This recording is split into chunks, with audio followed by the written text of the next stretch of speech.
ሰላም የእግዚአብሔር ቤተሰቦች እንደምን አላችሁ እንደምን አደራችሁ። አሜን። የአምላካችን የጌታችን የመድኃኒታችን የኢየሱስ ክርስቶስ ስሙ ከአጽናፍ እስከ አጽናፍ ከፀሐይ መውጫ እስከ ፀሐይ መጥለቂያ በፍጥረት አንደበት ሁሉ የተመሰገነ ይሁን። እንደ እግዚአብሔር ፍቃድ ዛሬ ክፍል 188ኛ የህይወት ገጠመኝ ይዤላችሁ መጥቻለሁ። በዚህኛው የህይወት ገጠመኝ ብዙ ትምህርት የምትማሩበት ገጠመኝ እንደሚሆን ተስፋ አደርጋለሁ። በአንድም በሌላ መንገድ እግዚአብሔር ያስተምራል፣ የሰው ልጅ ግን አያስተውልም ይላል ኢዮብ 33:14 ላይ። በጣም የሚገርመኝ ጥቅስ ስለሆነ ሁሌ የምደጋግምላችሁ እናንተም ከአይምሯችሁ እንዳይጠፋ ነው። በአንድም በሌላ መንገድ ያስተምረኛል ብላችሁ በምን አስተማረኝ ብላችሁ እንድትጠይቁ ስለፈለግኩ ነው። አጠገባችሁ ያለውን ነገር በሙሉ ወደ ትምህርት እንድትቀይሩት ስለምፈልግ ነው ይህን ጥቅስ የምደጋግመው።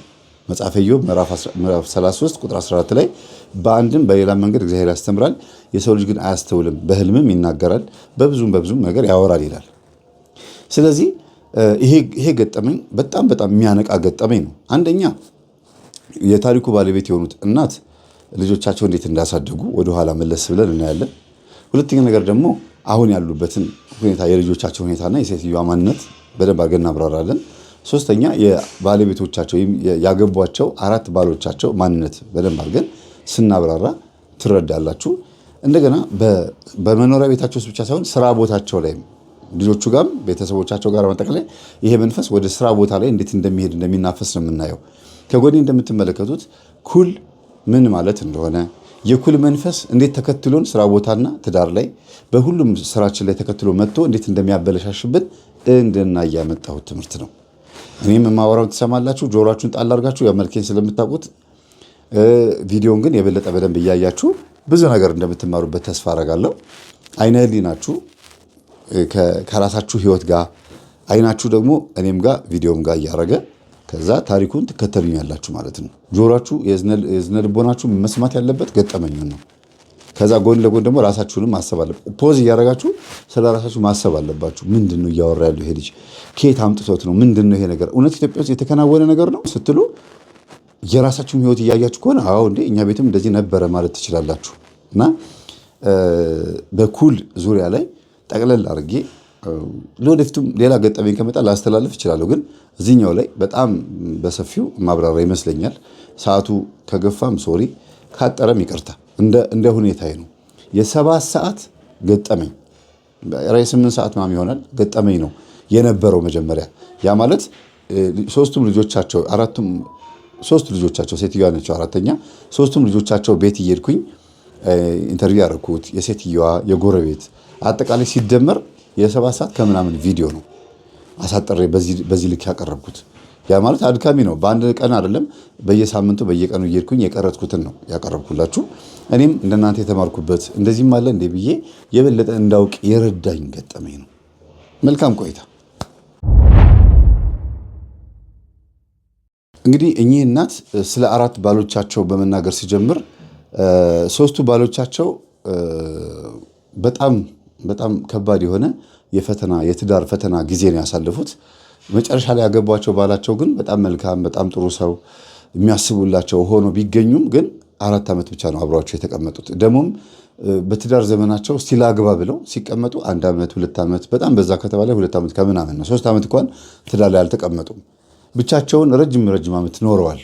ያ ማለት አሁን ባሉበት እድሜ ሳይሆን በፊት ወጣት በነበሩበት ጊዜ የመጀመሪያ ጋብቻ የመሰረቱት በ27 ዓመታቸው ነው። ከዛ 28 ዓመታቸው ላይ ተፋቱ። እንደገና ደግሞ በ30 ዓመታቸው አገቡና እንደገና በ32 ዓመታቸው ደግሞ ተፋቱ። ከዛ 34 ነው ምናምን ዓመታቸው ላይ ደግሞ ተጋብተው አሁን መጨረሻ ላይ 2 ዓመት ከቆዩ በኋላ ተፋቱ። መጨረሻ ላይ 4ኛ ላይ ያገቧቸው ግን ሞቱባቸው። የሞቱት እኚህ መጨረሻ ላይ ያገቧቸው ባል 4 ዓመት ነው አብሯቸው የተቀመጡት። ካገቡበት ቀን ጀምሮ ወይም ካገቡበት ሳምንትና ወራት ጀምሮ ታመሙ ነው የሚባለው። ልክ ትዳር ላይ ሲገቡ ታመሙ። ቤተሰቦቻቸው የሚናገሩትን ነው የምነግራችሁ፣ የአባት ቤተሰብ። እንደገናም ደግሞ ሚስትየዋም ይመሰክራሉ። ልክ እኔን እንዳገባ አንድ የሚወደኝ የሚያከብረኝ ጸባይን ችሎ አብሮኝ የሚኖር ባል ባገኝ እሱ ሞተብኝ። አያችሁ፣ ይሄ ምንድን ነው ብላችሁ ታስባላችሁ? መጀመሪያም 3 ፈተው ነበረ። ብቻዬን ይሻለኛል ሲሉ ባል ሲመጣ፣ እንደገና ብቻዬን ይሻለኛል ሲሉ ባል ሲመጣ፣ ሲፈቱ መጨረሻ ላይ በጣም የሚወዳቸውና ከነ አመላቸው ከነ ችግራቸው ከነ ጩኸታቸው የሚችላቸው ባል ሲመጣ ደግሞ እሱም ታሞ ሞተ። ያ ምንድነው? ሴትዮዋ ላይ ሆኖ እንዲያገቡ የማይፈልግ ወንድ የሆነ መንፈስ ወይም ደግሞ ኃይለኛ የሆነ ባል የሆነ መንፈስ አለ። ሁለት ትዳር ነው ማለት ነው እዛ ቤት ውስጥ ያለው የመንፈስና የሰውና የሰው። ስለዚህ እኔ አግብቻታለሁ ማንም ቤት ውስጥ ሊገባ አይገባም ብሎ የደመደመ መንፈስ ባሎቻቸውን ሲያባረር ቆየ። 4 ዓመት እንደምንም ታገለና ሰውየው ክፉ አልሆንም መጥፎ ሰው አልሆንም ብሎ ሲያስብ መንፈሱ ገደለው ማለት ነው። ግን መንፈሳዊነት የሌለበት ደግነትና መንፈሳዊነት የሌለበት መልካምነት አያዋጣም። መንፈሳዊ ስትሆኑ ነው ሁሉ ነገር ዘላቂ የሚሆነው። እኚህ ሴትዮ በሕይወት ዘመናቸው 3 ልጅ ወልደዋል፣ 2 ሴትና 1 ወንድ። እና በሕይወታቸው በጣም የሚገርመው ነገር እንግዲህ ገጠመኙ ላይ ስለ ኩል ነው አይደለም እየተናገርኩ ያለሁት። ከዚህ ስለ ኩል እያሳየኋችሁ ነው ያለሁት። ኩል ከዓይናቸው በፍጹም ተለይቶ አያውቅም። እሳቸውም ልጆቻቸውም ኩል ይቀባሉ። ልጆቻቸውን ኩል ሲቀቡ አንደኛ ባህል ነው፣ ዝም ብለሽ ተቀቢ ችግር የለውም ነው የሚሏቸው። ሁለተኛ ነገር ደግሞ ዓይን ያጠራል ነው የሚሏቸው። ጤንነት ነው የሚሏቸው። ዓይን ያጠራል ባህል ነው። ሶስተኛ ደግሞ ኩልን ውበት ነው ፊት ያደምቃል ውበት ያደምቃል ብለው ስለሚያስቡ እንደዚህ ይቀባሉና ሁለቱም ልጆቻቸው ይቀባሉ። ግን ወንዱ ልጃቸውን የሚቀቡት ግን አንድ ምልክት አይተውበት ነው። ቡና ያፈላሉ፣ ይካድማሉ፣ ቤት ውስጥ በደንብ ነው የሚያጫጭሱት፣ መንፈስን በደንብ ነው የሚጠሩት። ከዓይናቸው ፈጽሞ ኩል ተለይቶ አያውቅም። ሲቀቡት ደግሞ ምናልባት ጠጋ ብዬ ላሳያችሁና ይሄ ሽፋሽፍቱ ብቻ ሳይሆን እዚህ ውስጥ ይሄኛው ነው ራሱ የቆዳውንም ከንፈሩንም የዚህ የዓይናቸውን ከንፈርም ጭምር ነው በደንብ አድርጎ የሚለድፉበትና ዓይን ያጠራል ብለው ቢሉትም ግን እያረጁ ሲመጡ ዓይናቸው እየደከመ ነው የመጣው። ኩል በዓለማችን ላይ ለመጀመሪያ ጊዜ የተጀመረው በግብፅ ውስጥ ነው። ኤንሸንት ኢጂፕሽያን ወይም ደግሞ የጥንት ግብፃውያን ናቸው የጀመሩት።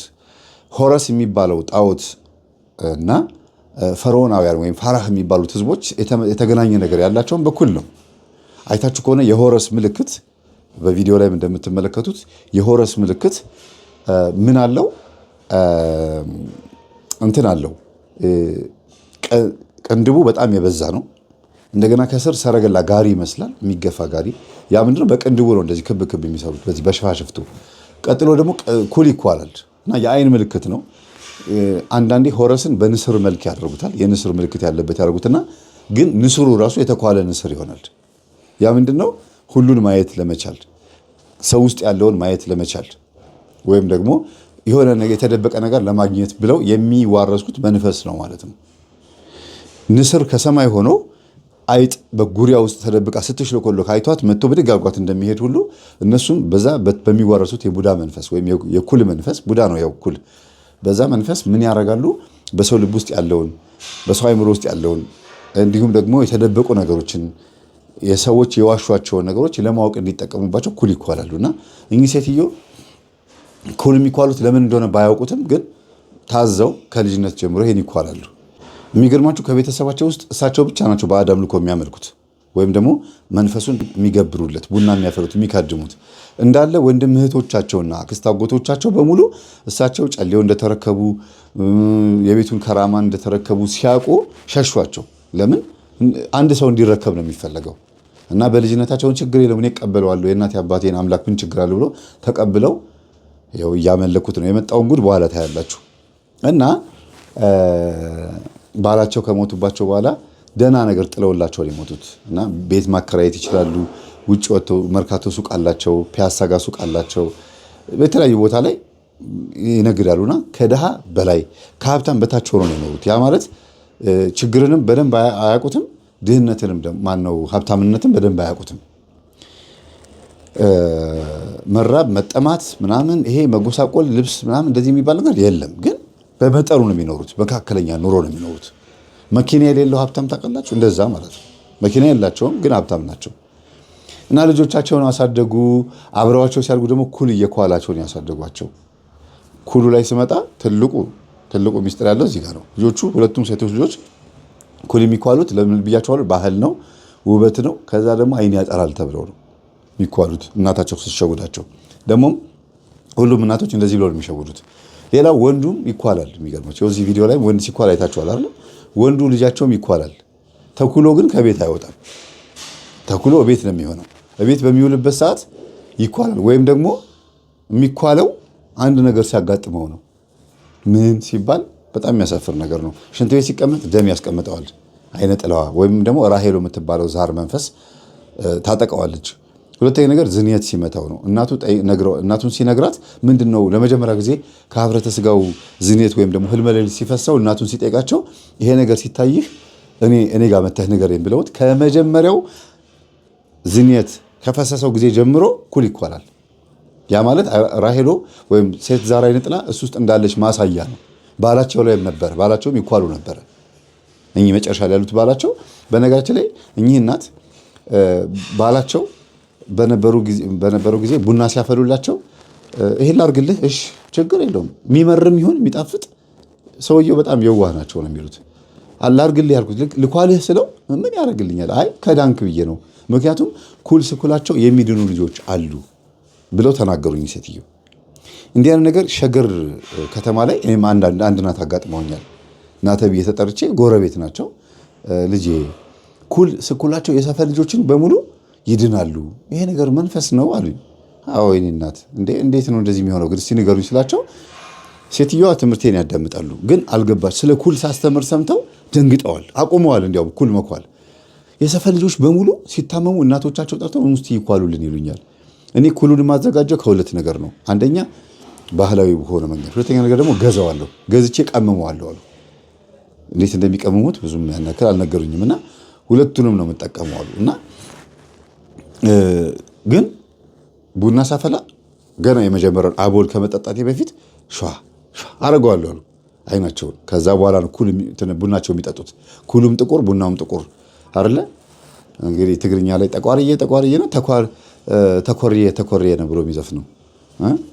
ተኮርዬ ምን ኮሪው ማለት አኮረፈ ወይም ኮራ ማለት ነው በትግርኛ። ምናልባት ጠቋርዬ የሚል እየመሰለ ሊሆን ይችላል። ግን ከዛ አንጻር ሴትዮዋ እንግዲህ ለጠቋር በደንብ ቦታ ሰጥተውት ብቻ በአጠቃላይ ሸዋ ያደረጉትና ቡናቸውን ላፍ ያደርጋሉ።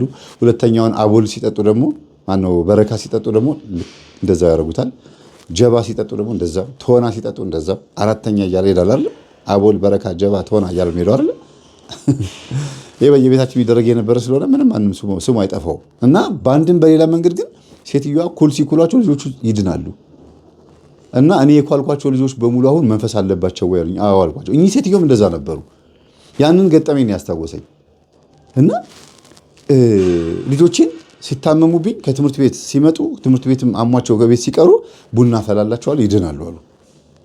ቡና ሲያፈሉላቸው ይድናሉ። ኩፍኝ ሲይዛቸው ፈንዲሻ ይደረጋል፣ ከረሜላ ይደረጋል። በቃ ሴሪሞኒ የሚገርም ነው።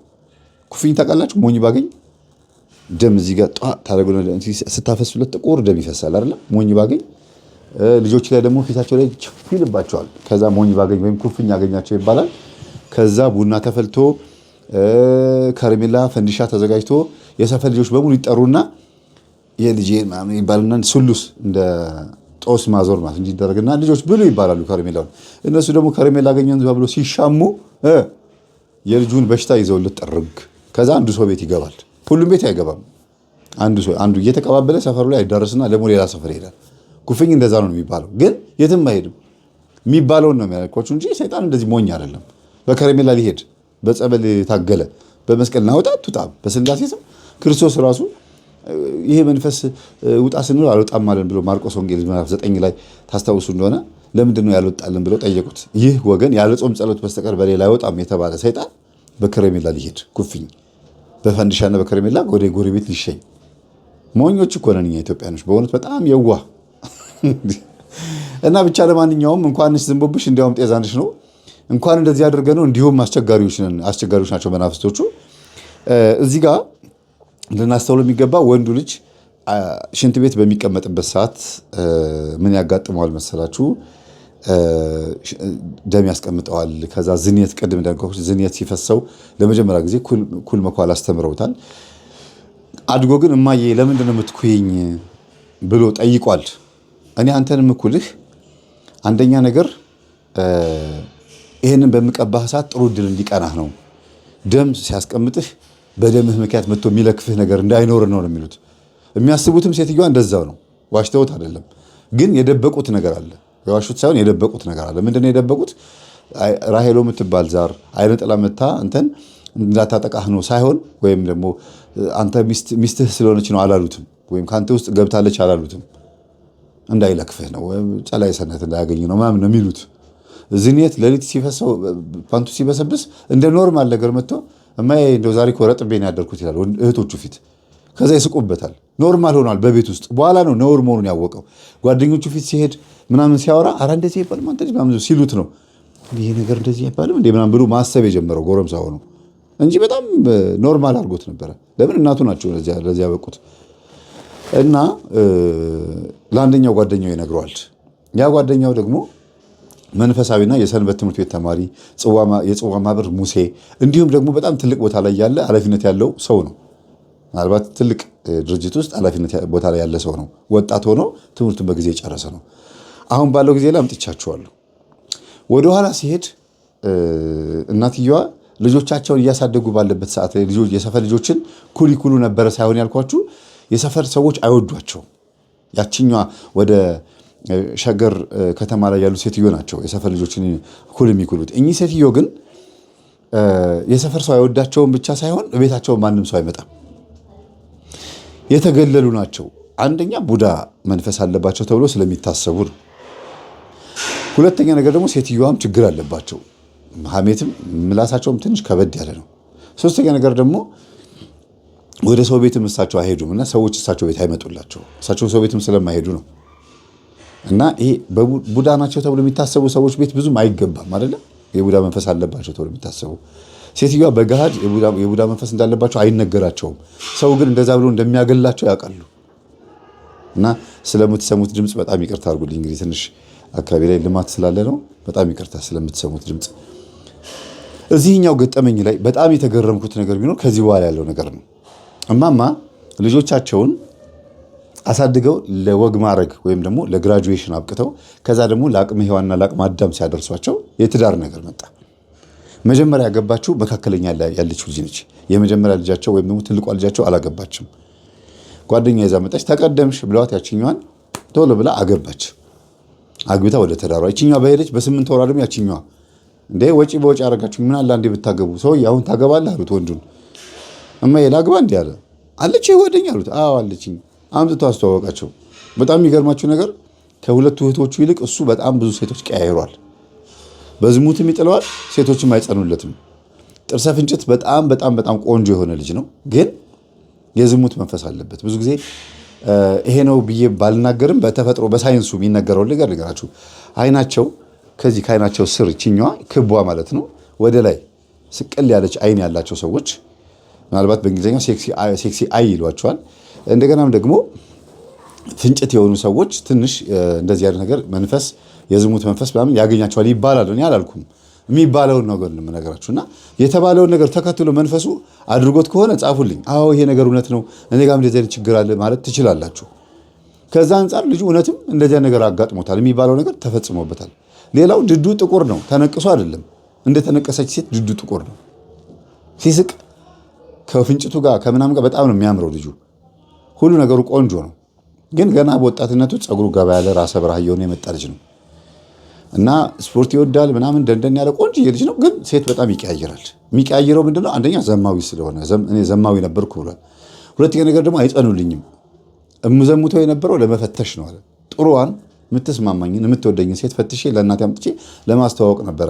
ይህ አስተሳሰቤ ግን መጥፎ እንደሆነ በአንድ የሆነ ፊልም ላይ ያየሁና ፊልሙ አስተምሮኝ ተውኩታል። ግን ሲተወው ደግሞ ሴቶች ራቁ። በዝሙት መፈተሽ የሚባለው ነገር ሲተወው ሴቶች ራቁ። አንዲት ልጅ ግን መልሳ ከሚያውቃቸው ውስጥ መካከል ደውላ እናቴ አግቢ እያለችኝ ነው፣ በእናትህ እስኪ አንተ ሰውዬ እንደው ትዳር ውስጥ እንግባ ስትለው እሺ ያለና 1-2 ወር አብረው ተቀመጡ። እናትየው አግባ ሲሉት እቺ ትልቋ ልጃቸው ስታገባ አብረው አጋቧቸው። አሁን ብቻዬን ነኝ ልጆቹ በሙሉ እንዳለ አግብተው ወጥተውልኛል ብለው 1 ዓመት እንደተቀመጡ የመጀመሪያ ያገባችው ልጅ ተፋታ መጣች። መፋታት ብቻ አይደለም፣ በጣም በጣም በጣም በጣም ከባድ ጸብ ተፈጥሮ ተፈንክታ እግሯ ተሰብሮ ባሏ ፍንክትክት አድርጓት ነው የመጣችው። አንድ ሁለተኛ ነገር ደግሞ አርግዛ ነበረ፣ ወርዶባት በቦክስ ይሁን ምናምን በተት ብቻ ጽንሱ ወርዶባት ነው የመጣችው። አዝና አልፈልግም ሁለተኛ አይኑን አላየውም ብላ 2 ብሎ ከዛ ደግሞ ሁለተኛዋ ደግሞ እሷ በመጣች በ3 ወራ ደግሞ መጣች። በ3ኛ ወሯ። እቺ እንግዲህ አዲስ ያገባችው ያቺኛው 2 ዓመት ሆኗታል ካገባ። እቺኛዋ ደግሞ 1 ዓመቷ ነው ገና። ሁለተኞቹ ሲያገቡ እንግዲህ ያቺኛዋ ትገፋለች አይደለም። እና እቺኛዋ መጣች። ምን ሆንሽ ደግሞ አንቺ ያለቀሽ የምትመጪው አሏት። እማዬ እኔ እንደዚህ አይነት ትዳር አልፈልግም። አልጫ የሆነ ወንድ በስማም እንዲህ ምንም አይገባውም። በቃ በነግረው አይሰማውም፣ አይገባውም። ንጽህና የለው። በዛ ላይ ደግሞ በጣም ፈሪ፣ ከጎረቤት ጋር የሆነ ነገር ሲኖር ቤቱ ክትት ብሎ ጸብ እንኳን መካከል ሄዶ መገላገል ሴትና ሴት ሲጣላ እንኳን አይገላግልም ምናምን ብላ ስትል ጊዜ ምን አገባሽ? ባልሽን እቅፍ አድርገሽ አትተኝም? በሰው በጎረቤት ምን አስዳኝሽ? ወንድ ልጅ ምናምን ብለው ሴትዮዋ ለማስተማር ሞከሩ፣ ግን ምንም አትሰማም ልጅቷ። ኧረ እኔ አልፈልግም አለች። እና ከኔ ጋር ልሸብቼ ነው አሏት። ይሻለኛል አለች። ምኑን አይተሽው? ገና እኮ 8 ወር 9 ወርሽ ነው እኮ ምን ነካሽ አሏት። አይ አልፈልግም አለች። ከዛ ወንዱን የቀረው ወንዱ ደግሞ ያው ወንድ ስለሆነ ምናልባት ተፋቶ አይመጣም ብለው ነበር የሚያስቡት። እዛው ባለበት ችግሩን ይፈታል ብለው ነበር የሚያስቡት። ሻንጣውን ተሸክሞ በ3ኛ ወሩ መጣላቸው። በ3 ወር ልዩነት መጡባቸው ልጆቻቸው። ምን ሆንክ ደግሞ አንተ አሉት። እንዴ ሄደች አልፈልግም ብላ ሄደች። ወደ እንደምትሄደው በቃ ጥላ ሄደች አልፈልግም ብላ። ምን አርጋት ነው? ደውይና ጠይቂያት። የኔ ልጅ ምን ሆነሽ ነው? ምን አርጎሽ ነው እንዴ? ኧረ እማዬ እኔ ልጅ አለኝ ነው የሚሉት። ወንድ ነው እንዴ ምናምን አለቻቸው። ኧረ እንደዚህ አይባልም። እኔ እናቱ ነኝ የኔ ልጅ እስቲ ነኝ እንመካከር። ኧረ በፍጹም ሱሪ ብቻ ነው የለበሰው ወንድ አይደለም ምናምን አለቻቸው። ከዛ አዘነ፣ በጣም አለቀሰ።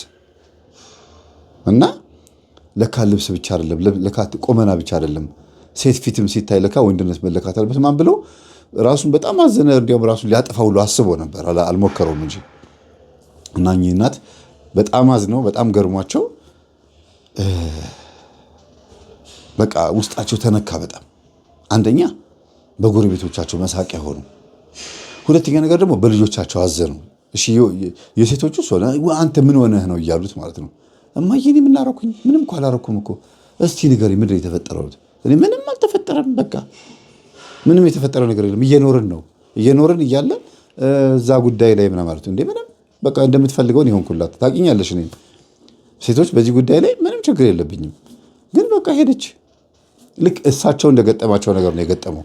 የሚወዳቸው በጣም የሚያፈቅራቸው ባል ሲያገቡ በ4 ዓመቱ አይደለም የተፋቱት፣ ማን ነው የሞተባቸው? ያው የሚወዳቸው። ይሄም ልጅ እንደዛ ነው የሆነው። በአልጋ ጨዋታ ላይ ምናምን ችግር የለበትም አሉ። እሱን ተናገረ። እቺ ልጅ ምን ፈልጋ ነው ወንድ አይደለም የምትለው ምን ፈልጋ እንደሆነ ግራ ገባኛል። ማለት ጋብዘኝ ስትለኝ ጋብዛታለሁ፣ የጎደለ ነገር ምንም ነገር የለም ማለት እንደዛ ከሆነ እሷ ላይ ያለው አይነ ጥላ እንድታገባ አይፈልግም ማለት ነው። አቃቂር የምታወጣው መስፈርቱ ሌላ ነው ማለት ነው። አንድ ወንድ ሊያሟላ የሚገባው ነገር ካሟላ አንተ ጋር ያለችው አይነ ጥላ ወደ እሷ ሄዶ እንዲኮ ነው ይሄ ልጅ ብሎ አሳውቋታል ማለት ነው። ወይም እሷ ጋር ያለው አይነ ጥላ ደግሞ እንዲኮ ነው ይሄ ልጅ ብሎ ነግሯታል ማለት ነው። ይሄን ነገር ቼክ ማድረግ ነው አይደል? እኔ በኋላ ሳገኛቸው ነው እንግዲህ ይሄን ነገር ያፈራሁለት። እኔ ከመምጣቴ በፊት ግን እነሱ ምንም ግራ ገብቷቸው ተሰብስበው ቁጭ ብለዋል። ደግሞ አጋጣሚ ሆኖ የአዲስ ዓመት ጊዜ ላይ ነበር። መጀመሪያ መስከረም ወር ላይ ነው ተፋታ የመጣችው። ከዛ ቀጥሎ ደግሞ ህዳር ከ3 ወር በኋላ፣ ከዛ ደግሞ ቀጥሎ ደግሞ የካቲት፣ ከዛ ግንቦት፣ እንደዚህ እያሉ ነው የተፋቱ የመጡት። እና ሴትዮዋ ራሳቸው ግብር የሚገብሩበት ዓመት ነው። ዛር መናፍሶቹ በየጎራቸው በየስማቸው መጥተው የሚገበርላቸው ወቅት ላይ ነው። እና ልጆቹን ከዚህ በፊትም እንደምነግራቸው አጣልቶ አምጥቶ ይሰበስባቸዋል ብዬ እንዳልኳችሁ ነው። ይሄ ብዙ ሰው ቤት ነው ያለው፣ ግን አላስተዋሉትም ልጆቹ። እና አሁንም ተፋተው መጥተው ደስተኞች ናቸው። መስታወት ላይ ኳኳላ ሊወጣሉ፣ ይጮታሉ፣ ይመጣሉ ይላሉ። በትዳሩ መበተን ምንም አልተሰማቸውም ሶስቱም። እናትየዋ ግን በጣም ከፍቷቸዋል። ምናልባት ልጆቹ ቢከፋቸው ኖሮ ጥሩ ነበረ። ምናልባት እናትየዋ ለማጽናናት ብዙ ርቀት ይሄዱ ነበረ። ግን ልጆቹ ምንም ስላልመሰላቸው በቃ ይንዘላዘሉ ብለው ለምሳሌ እናትየዋ ትውት አድርገዋቸዋል። ግን ልጆቹ ሌላ ያልነገርኳቸው በጣም የሚያሳዝነው ነገር ከዚህ በኋላ ፍቅረኛ ለመያዝ ሞክረዋል፣ እምቢ አላቸው። እንደገና ሌላ ለማግባት ሁሉ ሞክረው ነበር፣ እምቢ አላቸው። በአጠር አድርጌ ስናገር የሶስቱንም ማለት ነው። ሶስቱም ሌላ ትዳር ለመያዝ ሞክረው ነበረ በአንድ ዓመት ውስጥ። ግን ሶስቱም ፌል አረገባቸው። ቢያንስ ሁለት ሶስት ሞክረዋል። ለማግባት ያላቸው ፍላጎት ሳይሆን እናታቸው እንዳይከፋቸው ነው።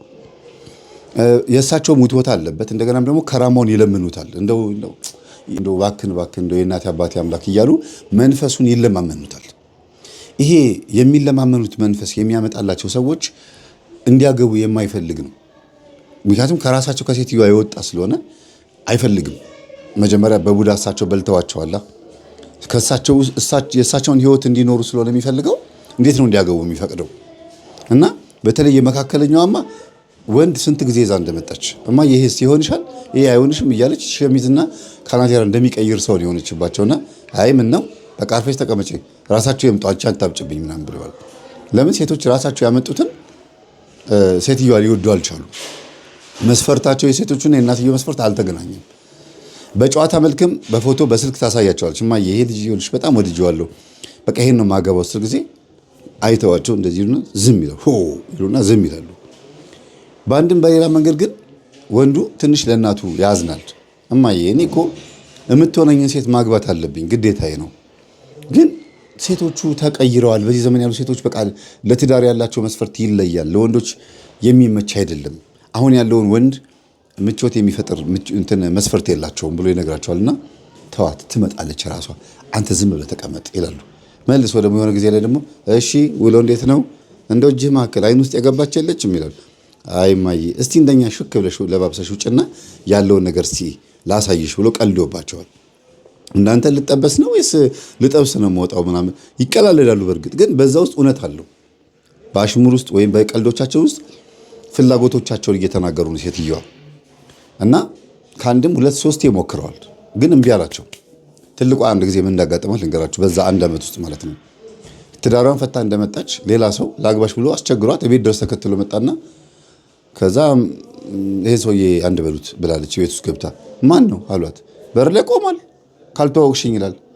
ከዛ እናትየው ወጡና እንዴት ነህ ደህና ነህ አሉት። እግዚአብሔር ይመስገን ቻው ሳትለኝ ነው የገባችሁ እኮ እና ትዳር እንደነበራት እንደፈታች ሰምቻለሁ። ላግባሽ ስላት እምቢ አለች።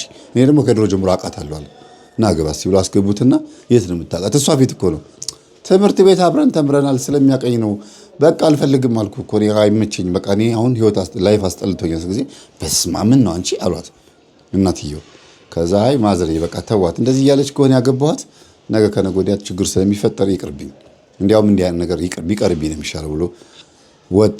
ከዛ ይሄ አይደለም ዋናው ቁም ነገር። ከወጣ በኋላ ይሄ አሳዘንኩት መሰለኝ። ምናልባት ይሄኛው ግፌ ይሆን እንዴ ትዳር እንዳይሳካልኝ የሚያደርገው? እማዬ ሲናበው አሁንማ ሄዶ አሏት። ከዛ እስቲ ርቆ ከሆነ እንዳልሆነ ምናምን ብላ ስትወጣ ጊዜ አይ የኔ ልጅ ቆጫት። ከተናገረች በኋላ ቢቆጫት በእኔ ነው የወጣችው ምናምን አሉና ቀስ ብለው ናይ በቃ ሄዷል ስትላቸው ጊዜ በቃ ሌላ ፈልጌ ልምጣ ብላቸው ሄደች። ስትመለስ ጠጥታ መጣች ሰክራ። ውይ አሉ በቃ ደንግጦ ማለት ነው። ምንድን ነው አሏት። በቃ የኔ ጓደኛ ይሄ ነው ብላ የቢራ ጠርሙስ አሳየቻቸው። ከዛ አሉና እኚህ ሴትዮ በደንብ ራሳቸው ላይ አረቄ ምናምን ይወዳሉ እሳቸው በራሳቸውና በደንብ እየሆነ ያለውን ነገር በሙሉ በደንብ ያስተውላሉ። ግን የሆነ ከእኔ የመጣ ነገር አለ ብሎ ቢያስቡም ጠልቀው ግን ነገር ውስጥ ስለማይገቡና ስላልተረዱት ወይም እኛ በምናስበው መንገድ ስለማይረዱት ያልፉታል። እና በዚህ ሰዓት ነው እንግዲህ ሲከፋቸው ደጅ ማለት የጀመሩት፣ ሲከፋቸው ውጭ ማለት የጀመሩት እንጂ ልጆቹ ያኛውን ትዳር ከፈቱ በኋላ በመሀል ብዙ ሞክረው ነበረ። አሁን በቃ እስቲ እኔ እንደው ቢያንስ ብችል እንኳን እንደው ወጣ ልበል ቤት ውስጥ ከልጆቹ ጋር ከመቀመጥ ወጣ ልበል ብለው ወጡ ማለት ነው። እና ልጆቹ ቤት ውስጥ ተቀምጠው ቴሌቪዥን እያዩ ኳስ እያዩ እቤት መቀመጥ ስለከበዳቸው ጎረቤት ሄደው ለመጫወት የግድ ሞታቸውን ወጣ ብለው እስቲ አዲስ የዚህ ሰፈር ነዋሪ ማን አለ ብለው አጣርተው አንዲት አዲስ ተከራይ ነበረች። እንዴት ነሽ? ደህና ነሽ? የኔ ልጅ ደህና ነሽ? እያሉ ተዋወቋትና ማማ ግቡ ሻይ ቡና በሉ ማለቻቸው። እሺ ብለው ገቡ። የሚፈልጉት ወዳጅነት ነው። ትልቅ ሰው ናት፣ ግን አንቺ የምትባል ናት። ከዛ የሰፈር ሰው ምን ይላታል እቺ ልጅ? ኧረ እኚህ ሴትዮ እኮ ዛሬ ገና ከቤት ወጡ፣ እንደዚህ ሰው ቤት ገብተው አያውቁም። ደግሞ እኔ ግቢ ምን ሊያደርጉ ገቡ? ምንሽ ናቸው? ኧረ እንዲሁ ተዋውቀን ነው፣ ደጅ ላይ ተዋውቀን ነው፣ ፀሐይ ሲሞቁ ስመጣ ስወጣ ስለማያቸው ነው ብላ ትላለች። አይ አይናቸው ችግር አለበት ብለው አከራይዋ ሲነግሯት፣ የልጅቷ አከራይ ማለት ነው ሲነግሯት፣ አይ እሱ እንኳን አይነካኝም፣ ግን ምንድነው ችግር አለ አለቻቸው። አዎ አይናቸው ትንሽ ችግር አለ፣ ጠብ ያደርጋል፣ ኩል ከአይናቸው ተለይቶ አያውቅምና ያ ደግሞ ጉድ አፍልቷል አለች ሴትዮዋ። የታወቀ ነው፣ ቡዳም ናቸው ኩልም ይኳላሉ። ይሄን ደግሞ ሰፈር ሰው ስለሚያውቅ ነው። ከዛ እንደዛ ከሆነ እንግዲህ ሴትዮ ወደ እኔ ቤት የመጡት እግዚአብሔር ሊያድናቸው ነው ማለት ነው አለች። ለምን ይመስላችኋል? ማናት እቺ ልጅ? ኮቴሽን ውስጥ ከተቱት። የእናንተ ጓደኛ፣ የእኛ ትምህርት ተከታታይ ናት። አያችሁ፣ እግዚአብሔር ስቦ ስቦ ስቦ ማን ጋር ይሄድ ብሎ ማን ጋር ሲያመጣቸው፣ ኢቭን የእኛን ትምህርት የምትጠላ ሴትዮ ነች እኮ አከራይዋ ራሷ። ፈጽሞ የእኛን ትምህርት መስማት አትፈልግም። እንዲያውም አከራይዋ ቤት የዛን ቀን ጎራ ብላ ገብታ አይታው እንደዚህ ገልመጥ አድርገው ይሄን ነው እንደምትሰሚው አለቻት። አዎ ምን ነው ትዬ አትወጃቸውም? ጊዜ በይደና ደሪ ብለው ተነስተው ነው የወጡት። አጅሬው በገሃድ እኮ የሚታየው አንዳንድ ሰዎች ላይ ግልጽ ነው የሚታየው። በቃ በይደና ደሪ እንዲህ ያለ ነገር ነው ያሉት ብለው ተነስተው ወጡ። ህይወታቸው እኮ አፈር ነው። ቤተክርስቲያን ሄደው አያውቁም።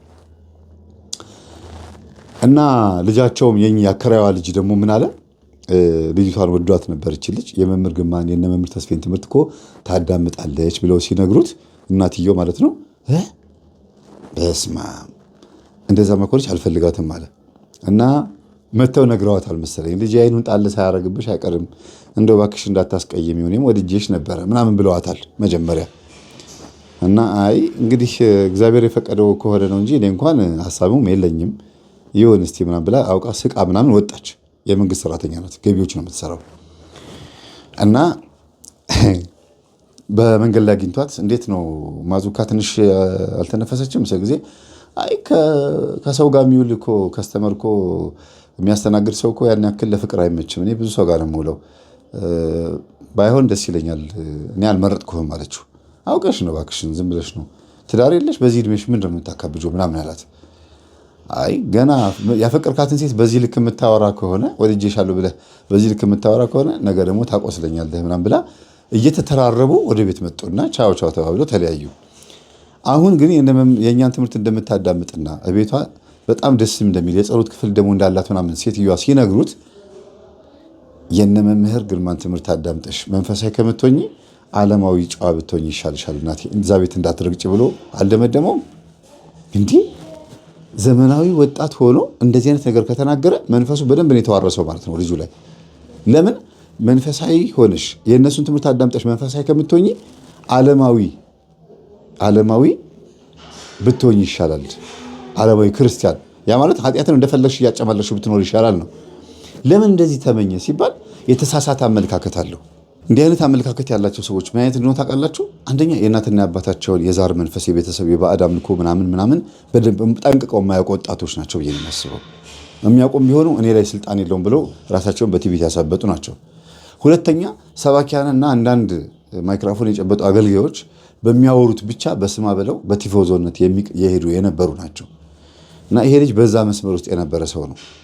ምንም እንኳን ቤተክርስቲያን አዘውትሮ ባይሄድም ግን ትንሽ አውቃለሁ አይነት ነገር ነው። በማንበብ ይሁን በመከታተል አይደል ነው። እና በሌላ ጊዜ ላይ ከስራ ቦታ ሲመጣ እሷም ስትመጣ እኩል መንገድ ላይ ተገናኙና ሰላም ተባባልና አንቺ የነዛን የነ ግርማንና የነ ተስፋዬን ትምህርት ታዳምጫለሽ እንዴ አላት። ወይ አዎ ማዘር ነገሩህ እንዴ አለችው። አዎ ነገረችኝ። ምን ያደርግልሻል አላት። ይጠቅማል፣ ቤተሰቦቼ ባዕድ አምልኮ ያመልኩ ስለነበረ ከዛ ነገር ነፃ አውጥቶኛል። ከዛ ደግሞ ቆራቢ ነኝ። አሁን አንቺ ትቆርቢያለሽ አላት። አዎ ጊዜ በእነሱ ሰዎች ከምትቆርቢ አለመሆንሽ ብትቀር ይሻላል አላት። ደገመው። ለእናቱ የተናገረው ለእሷ ደገመው። ስማም ብላ ማተበችና የምርህን ነው አለችው። አዎ ምን ነው ምን አረጉ? የት ታውቃቸዋለህ? እሺ ተስፋዬን ታውቀዋለህ አለችው። እሱ ተስፋዬ ስላለ ማለት ነው። ያው ዩቲዩብ ላይ መንፈስ እያለ የሚለፍ ትምህርቱን ገብታ አዳምጣሃል? እሺ በአካል አትወቀው አለችው። አላውቀውም ማለት አላዳመጥኩም ማለት የት የምታውቀው ነው ታዲያ እንደዚህ የምትለው? ቆይ ንስሐ መግባት፣ ስጋ ወደሙ መቀበል፣ መጾም፣ መጸለይ፣ መስገድ የኦርቶዶክስ ስነ ስርዓት ነው አይደለም አለችው። እሱማ ነው አላት። ታዲያ ምንድነው የሚፈለገው? ምን አጠፋሁኝ? ምንድነው የተከናወኑ ቤት ውስጥ አለችው። ኧረ አያስፈልግም፣ የተሳሳተ ትምህርት ነው የሚያስተምሩት አለ። ሰንበት ተማሪ ነህ አለችው። ሩብ ጉዳይ አላት። መንፈሳዊ ሰው ነህ? ሩብ ጉዳይ። እኔ ቀለል ያለ ኑሮ ነው የምፈልገው። ኦኬ በአጥር ሾልከሽ ያመለጥሽ ነሽ ስትለው ጊዜ ተናደደ። ቤተክርስቲያን ገብቶ የወጣ ማለት ነው። በአጥር ሾልኮ ያመለጠ ማለት እንደዛ ነው። እንግዲህ በትክክለኛ በር ቢገባማ ክርስቶስን ያገኘው ነበረ። ክርስቶስ እኔ የበጎች እረኛ ነኝ፣ በበሩ እገባለሁ፣ ሌባው በመስኮት ይገባል ስለተባለ ማለት ነው። ስለዚህ የሆነ ችግር አለ ማለት ነው አንተ ጋር አለችው። እና በዚህ ታይተው በር ላይ ሲደርሱ አሁንም ተለያዩ፣ ቻው ተባብለው። ግን ከነከነውና በር መጥቶ አንኳኳ። አሁንም ሲገባ እኚህ ሴትዮ ያገኛቸው። ምክንያቱም ቤት ገብቶ በልቶ እስኪወጣ ድረስ ሴትዮዋ ማማ መጡና እንዴት ነሽ የኔ ልጅ ምናምን መጣሁ እኮ ማማ ደህና ኖት ደውላላቸው ነው እንዲያውም ደውዬላቸው ነው አለች። ምክንያቱም አሳዘኑኝ አለች። በሰፈር ውስጥ ማንም ሰው ቤት ገብቶ አያውቁም፣ እሳቸው ቤት ማንም ሰው ገብቶ አያውቁም ሲባል የመምህር ተስፋዬ ትምህርት ነው ትዝ ያለኝ አለች። የአንተ ትምህርት ነው ትዝ ያለኝ አለች። ከዛ በኋላ ጠርቻቸው ማዘርዬ በጣም ደስ ብለውኛል፣ እኔም ደግሞ ቤትሽ ደስ አለኝ፣ እንደው ስዕሉ ዕጣኑ ሽታው አትውጭ ይላል አሏት። ታዲያ ምን ችግር አለው እኔ ጋር ይደሩ አለች። ውይ እዛ ደግሞ ሴቶች አሉ ወንዶች ልጆች ያሉ ምናምን ነው። አዎ አይ ችግር የለውም ልጆቻችሁን ንገሯቸውና ከዛ እኔ ጋር ይደሩ ምን ችግር አለው አለቻቸው። እሺ ብለው እናንተ ጓደኛዬ ጋር ድሬ ያሉ አሏት። እንዴ ከመቼ ወዲህ ማናት እሷ? እስቲ እንምጣሉ። ሲመጡ እንዴ አንቺ ነው እንዴ አንቺን በመንገድ ላቅሻለሁ አሏት። አዎ ቅርብ ጊዜ መቼ ነው የመጣሽው? ቅርብ ጊዜ 6 ወር 7 ወር ሆኖኛል አይሻሉ እዚህ አካባቢ አሏት። አዎ እንዲያውም አንቺ እኮ መተሽ እኮ ገቢዎች እኮ አንዳንድ ስራ ሰርቼልሻለሁ እኔ አላወኩም። ወይኔ እናት ነው ደህና ነሽ እንዴት ነሽ ተባብለው ሰላም ተባባሉና ቡና አፍልታ ዘመድ ሲመጣ ቡና ታፈላለች አፍልታ ብላ ትሪት አደረገቻቸው። ጎበዝ ናት። እኔ ምንድን ነው የምለው ሳስተምር አንዳንድ ሰዎች ቤት ለማቅረብ እንዲመቸኝ ላለማስደንገጥ ሲያፈዝ ጠጣ ሲሉ እሺ ብዬ እጠጣለሁ እና ከዛ በኋላ ወደ መስመር ሳመጣቸው ቡና የለም እንዴ ስላቸው ኧረ አንተ ማጠጣውን አውቀ ነው አይደል ቡና ፍሉ የምትለው ምናምን ይሉኛል። እና ስንግባባ ያው እንትን ይላል። አሁን ወደዚህ ስመጣ ቡና ፈላችላቸውና በጣም ተግባቡ። ወይኔ በቃ ደስ ስትይ ሁሉ ነገርሽ ኧረ አንቺንማ ከወንድሜ ጋር ነው ማጋባሽ ምናምን ብላ ትንሽ የሆነ ዘብረቅ አደረገች። ወንድም አላችሁ እንዴ? አዎ አንድ ወንድ ልጅ አለኝ። ይኸውልሽ ሶስቱም አግብተው መጥተው ፈተዋል። ሶስቱም ይኸውልሽ ይችም አልፈልግም ብላ መጣች። እንዴት? ከዛ ማውራት ጀመሩ። እስቲ ጥሯቸው ይምጡ። ሶስቱም መጡ። ቤታቸውን ቆልፈው ሴት ልጅቷ ጋር መጡ። የእግዚአብሔር መንፈስ እንደዚህ ነው የሚስበው። አንድ የእግዚአብሔር መንፈስ ያለው ሰው እዛ ሰፈር ቢመጣ የእግዚአብሔር መንፈስ ደግሞ ችግር ያለበትን ስቡ አምጥቶ ደግሞ ይፈውሳል። አያችሁ እንዲህ ነው። እናንተም ቤታችሁ ቅዱስ ከሆነ ንጹህ ከሆናችሁ ልባችሁ ክፋት ከሌለበት የዋህ ከሆናችሁ ተንኮል ከሌለባችሁ እግዚአብሔር እናንተ ቤት ውስጥ የሚማርካት ብዙ ነፍስ ትኖራለች። ብዙ ቢያንስ እንኳን የሰፈር ሰው 4-5 ሰው አይጠፋም። እና ሁሉ መጡ። ደስ አላት። ሄዳ ሮጣ አምባሻ ዳቦ ገዛች ምናምን። እናንተ ሁላችሁም አንድ መልካችሁ ተመሳሳይ ነው አለች። አዎ ሁሉም ተመሳሳይ ናቸው። እና ማዘር መልካቸው ይቀራረባል። አይ ምን ተገናኝቶ ይሄ ብሎ እዚህ ጎል ጥርስ ነው ይሄ ደግሞ እንደምትያት ግንብራስ ነች ይቺ ደግሞ ምናምን ያሉ ልጆቻቸው ይቀር ኧረ እማዬ እንደዚህ አትበይ ምንድን ነው በራስሽ ያለ የወጣ ነው ምናምን አሉ። ከዛ አለቀሱ ሴትዮዋ። ከዛ ምን ነው እማዬ ምናምን አሉ። ጸጥ አሉ። ባንቺ እኮ ነው የወጣ ነው ሲሉ ጸጥ አሉ። አለቀሱና ከዛ በኋላ አባበሏቸው ዝም አሉ። ቤትሽ ግን ያምራል አሏት። አንድ ስለ መንፈስ አላወራችባቸውም። ቲቪ ላይ ግን ቪዲዮን ከፍታ ፖዝ አድርገዋለች። መልክ እየታየ ከዛ የኔ መልክ አለ የመምህር ግርማ ቪዲዮ ምናምን ነበረ። ግን መጀመሪያ ገጠመኝ እንዲያዳምጡ ነው መጋበዝ የምትፈልገው ልጅቷ። ከዛ ማን ነው ይሄ ያውቀዋለሁ ልበል ምናምን እየተባባሉ አዎ ቲክቶክ ላይ ምናምን አለ መምህር ተስፋዬ ብላችሁ ብትገቡ ትምህርቱ በጣም አሪፍ ነው። እኔም እንደዚህ ባዕድ አምልኮ ምናምን አመልክ ነበረ፣ ቤተሰቦቼም ያመልኩ ነበረ። ከዚህ ነገር ነፃ ስለወጣሁና ወደ እግዚአብሔር መስመር ስለመጣሁ ነው። ከዛ ልጁ ቆሎ እየቆረጠመ ወንበሯ ላይ እንደዚህ ሶፋ አይደለም ግን ወንበር ነው ጋደም ብሎ እስቲ ከምን ወጣሽ አላት። ዘና ብሎ ማለት ነው ኖርማል ለመጠየቅ ነው። ከዛ በቃ እናቴ ታመልክ ነበር፣ አባቴ የሚያመልኩ ነበረ። ከዛ ደግሞ እኔም በልጅነቴ ለአንድ የሆነ ሰው ተድሬ ነበር። ኮከብ ታይቶ ኮከቦች ነው ተብዬ ተድሬ ነበረ። ሁሉም ግን ባዕድ አምልኮ እንደሆነ ያወቅኩት አዲስ አበባ ስመጣ ነው። ለስራ እዚህ ተቀጥሬ ስመጣ እዚህ ስራ አግኝቼ ስመጣ ይህንን ትምህርት ማዳመጥ ጀመርኩኝ። ባሌንም ተውኩት፣ ሁሉም ትቼ ቁጭ አልኩኝ።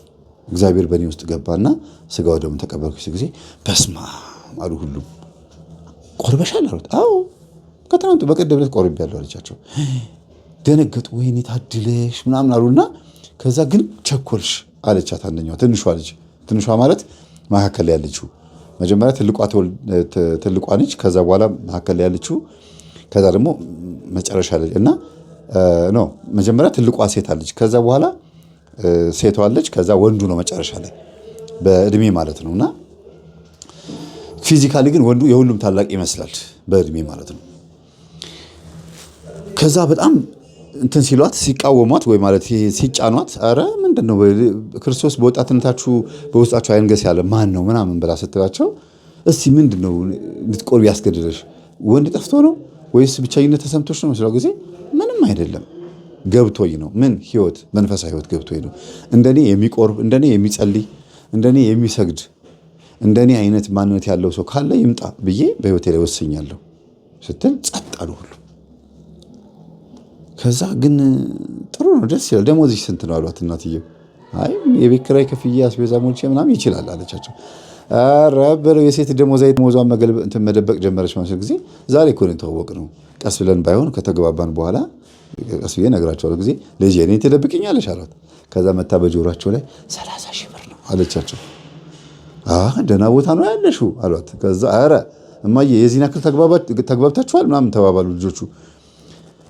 እስቲ እንግዲህ እኛ ቤት መታ ደግሞ ሻይ ቡና ስትጫወት ደግሞ የዛን ሰዓት በደንብ አድርጋ ደግሞ ትግባባላችሁ።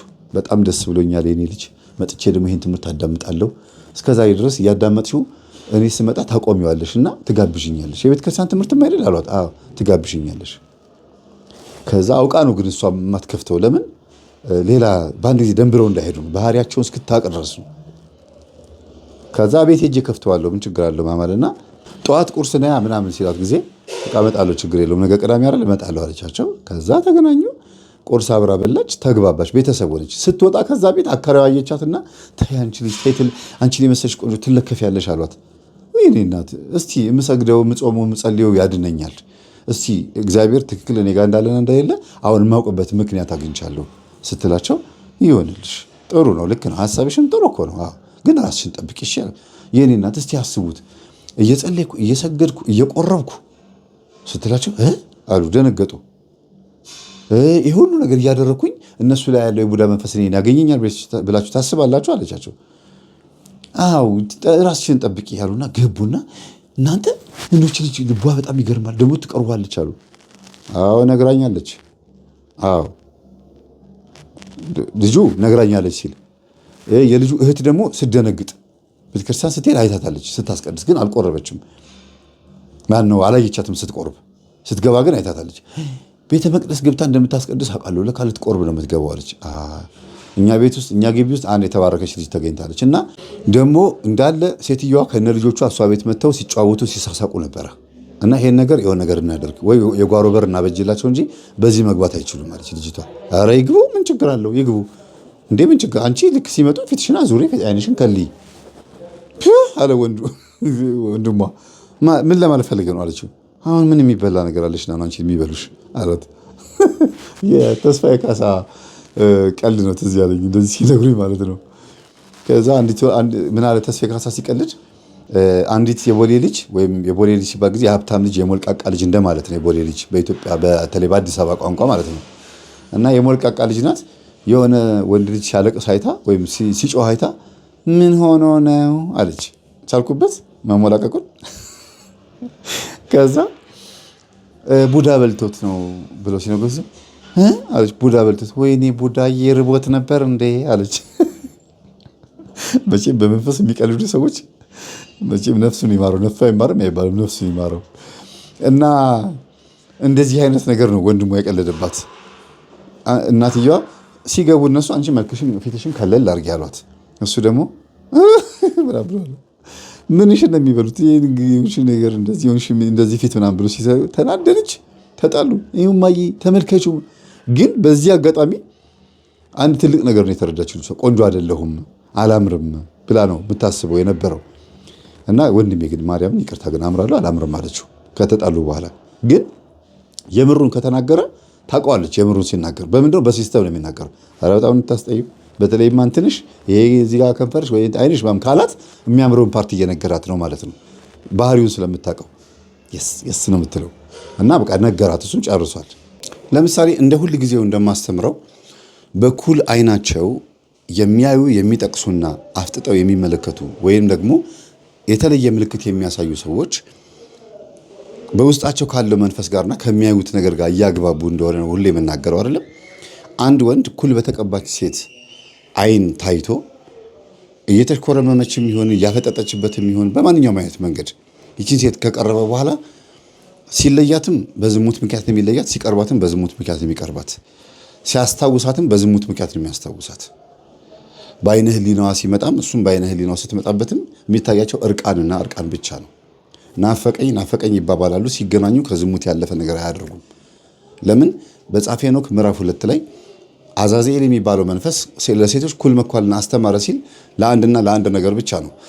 ኩል የተኳለች ሴት ወይም ኩል የተኳለ ወንድ ወይም ኩል የሚባለው ነገር ያረፈበት አይን ማግኔት ነው፣ ይስባል።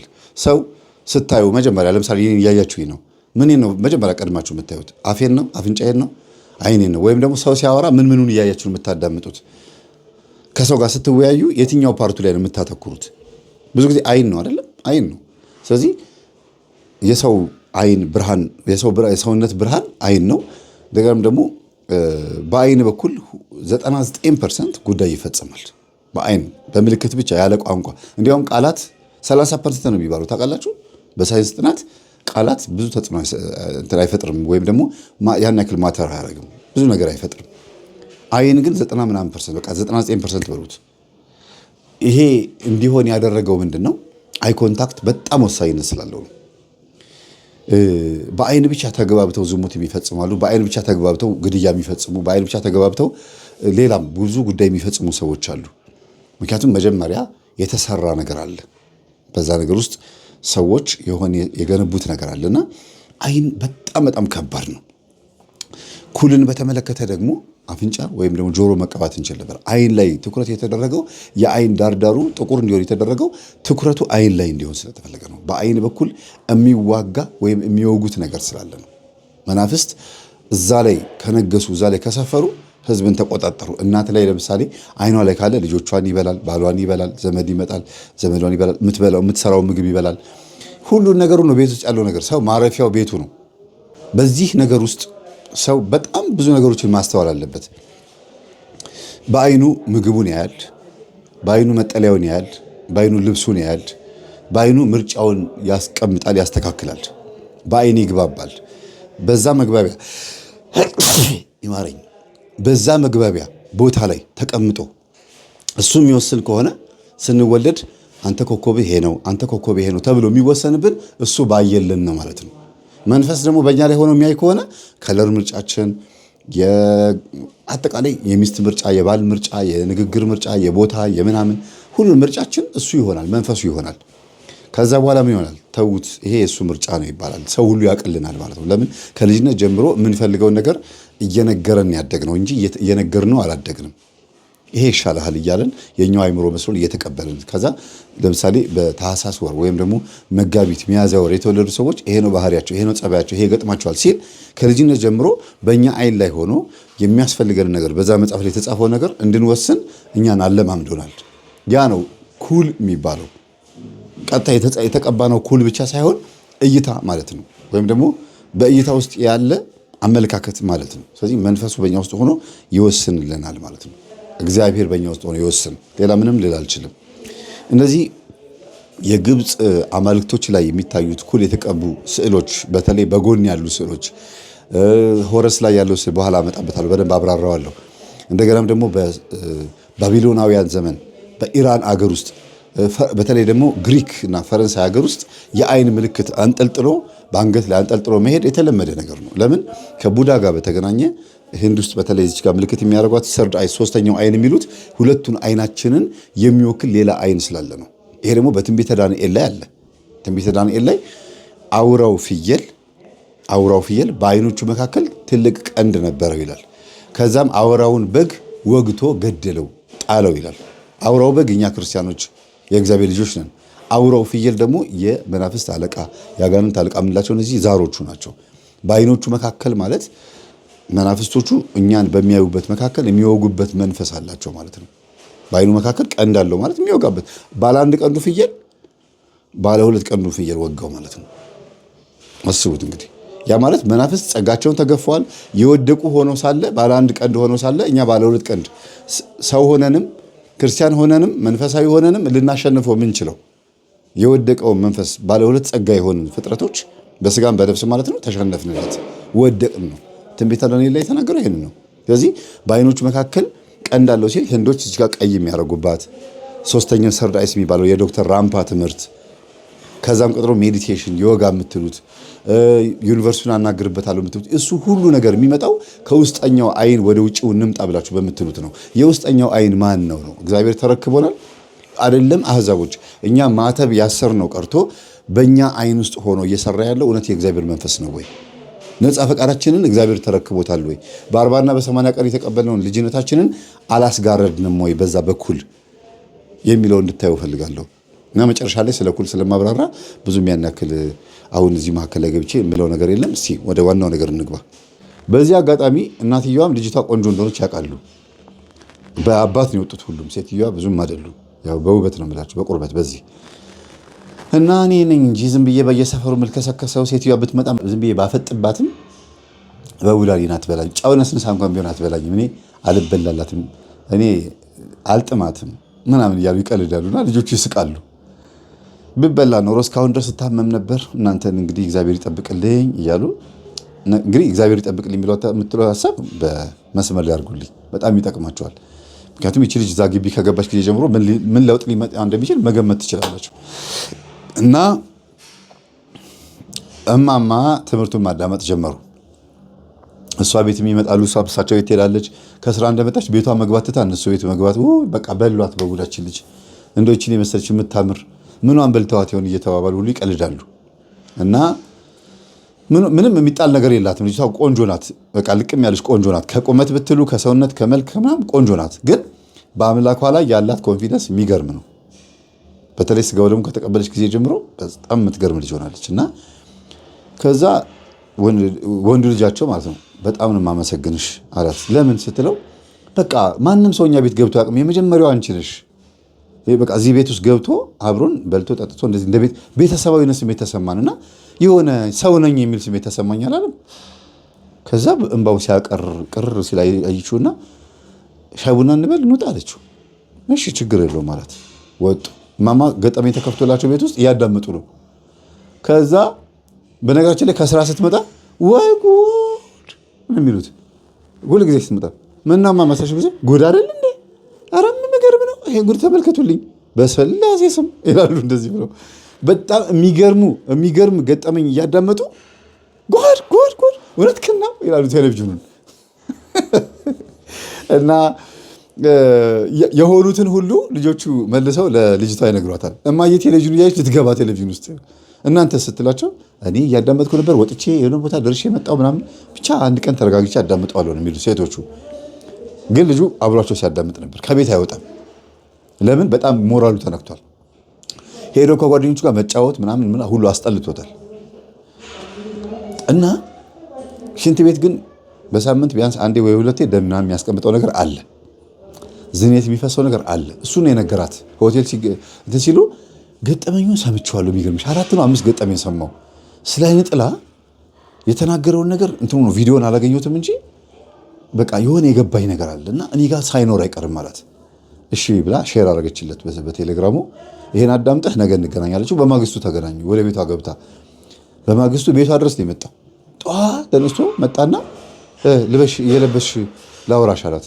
ኧረ ልልበስበት አንድ ክፍል ነች ቤቷ፣ ወደዛ ውጣልኝና ልልበስ አለችው።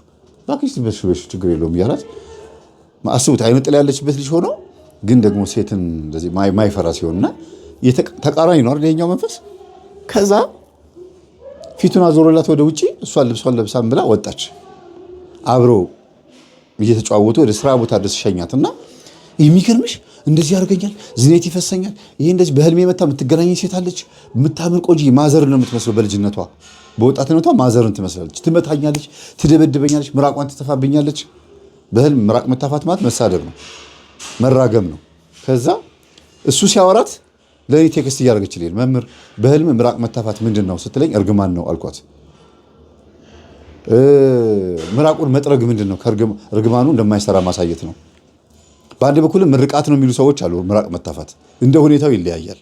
እንደ ሁኔታው እየተማታ ምራቁን የሚተፋ ሰው ግን እርግማን ነው እና ይህን ወዲያው ተረጎምኩላት። ወዲያው ስጽፍልኝ ወዲያው እና ከልጅቷ ጋር በሆነ አጋጣሚ በቴሌግራም ተገናኝተን ቶሎ የምትልከው ነገር እኔ ጋ ይገባል፣ ግሩፕ ውስጥ ስለከተትኳት ማለት ነው። ከዛ አንድ ጊዜ ልደውልና ላውራህ አለችኝ። ደውይ አልኳት። ስትደውል መምህር አጠገብ ያለው ልጅ የሚያወራኝ ከቤቴ ከአከራዬ ጓሮ ቤት ያሉ ሴትዮ ናቸው፣ የእሳቸው ልጅ ነው፣ እንዲህ እያለኝ ነው ስትለኝ፣ ወይ እናትየዋ እየተራገሙ ነው ያሳደጓቸው፣ እርግማን አለ ማለት ነው ስል ወይኔ በስላሴ በኢየሱስ ክርስቶስ እውነት ነው። እናቴ እየረገመች ያሳደገችን ትሳደባለች፣ ትራገማለች አለ። እሱንም የሚጮኸው አልኳት። አዎ ጸበል ነው ያለሽው? ጊዜ አይደለም መንገድ ላይ አስፋልት ላይ አለችኝ። አትጩህ በይው አልኳት። ከዛ አዋራው አለችኝ እና ሄሎ ሰላም ነው አልኩት። ደህና ነኝ መምህር ነህ አለኝ። አዎ አልኩት። ምን ብለው ነው የሚረግሙ እለዋለሁ። ያድርቅህ ደረቅ አድርጎ ያስቀር። ድርቅ ይላሉ እነዚህ ደረቆች። እንደው እንደኔ ድርቅ ያርጋችሁ ይላሉ። እንደኔ ድርቅ ያርጋችሁ። ከዛ ደነገጡ፣ ሁለቱም ደነገጡ። እኔም በተወሰነ መልኩ ደንግጫለሁ። ይቅርታ ልጅ ለመውለድ ሞክረህ እምቢ ብለዋል አልኩት። አይ እንደተጋባን በተወሰነ ጊዜ በቃ እንቆይ እያለችኝ ነው እያለችኝ ነው የተፋታ ነው አለ። በስንት ጊዜ ተፋታ? በተወሰነ ዓመት የማይሞላው ምናምን አለ። እሺ ሌላ ወንድም እህት ሌላ ሁሉም ፈተው ቤት መጥተዋል አለኝ። ውይ የእናትህ እርግማን በደንብ ሰርቷል። ለማንኛውም እመጣለሁ አወራቸዋለሁ አልኩኝና ከእሷ ጋር ተቀጣጠርና በሶስተኛ ቀን ነው በአራተኛ ቀን ላይ ተገናኘን። ስንገናኝ እያለቀሱ ነው የሚያወሩት። ነገር በጣም ይገርማል። ለካ በደንብ አድርገው አብላልተውት ወሬውን በደንብ አድርገው አኝከውት ነው ያገኘኋቸው። እንዴት ማለት ነው? ጫፍ ፍንጭ ነው የሰጠኋቸው ለነሱ። ስመጣ መምህር ምንም እኮ አሁን ምን ልታስተምረን የመጣ ሁሉ ነገር እኮ ገባን አሉ። ምንድን ነው አልኳቸው። አይ በቃ እውነት ነው እማዬ፣ አሁን እንደዛ እያልኩ ረግማችሁ ነበር አለች። እንዴ ነበር ባትይስ እኛም እኮ እንሰማው ነበር። ይሄን እርግማን ድርቅ ያርጋችሁ እንደኔ አድርቆ ያስቀራችሁት ይሄን ነበረ። ለምንድን ነው ስንላት አታወራም፣ ዝም ነው፣ አፏን ዘግታ ተቀምጣለች። ማልቀስ ብቻ ነው። ምንድን ነው ግራ ገባን አሉ። እንደዚያማ ከሆነ የሆነ ችግር አለ ማለት ነው ያልኩና ማዘር ለብቻው ላወራው አልኳቸው። ለብቻ የምታወራኝ ነገር አይደለም። እንግዲህ እንኳንም መጣ ፈልጋለሁ። መጀመሪያ ግን እስቲ እንደው ይጥቀም አይጥቀም አላውቅም፣ ለብቻ ላውራህ አሉኝ። እሺ አልኩኝ ነው ውጡልኝ አልኳቸው። ወጡ። አራቱም ወጡ ከልጅቷ ጋር ማለት ነው። እሑድ ቀን ነበረ። ምንድነው ማዘሳቸው? ጊዜ ልጆች አይደሉም፣ አልወለድኳቸውም፣ መካን ነኝ፣ አምጥቼ ነው ያሳደግኳቸው አላሉኝ። በስመ አብ ወወልድ ወመንፈስ ቅዱስ። እሺ እንደዛ ከሆነ ስለዚህ ልጆቹ መክነዋል ማለት ነው አልኳቸው። አዎ መካን ናቸው፣ በቃ አይሰራም፣ ደረቅ ናቸው ማለት እርግማኑ ሰርተዋል ማለት ነው።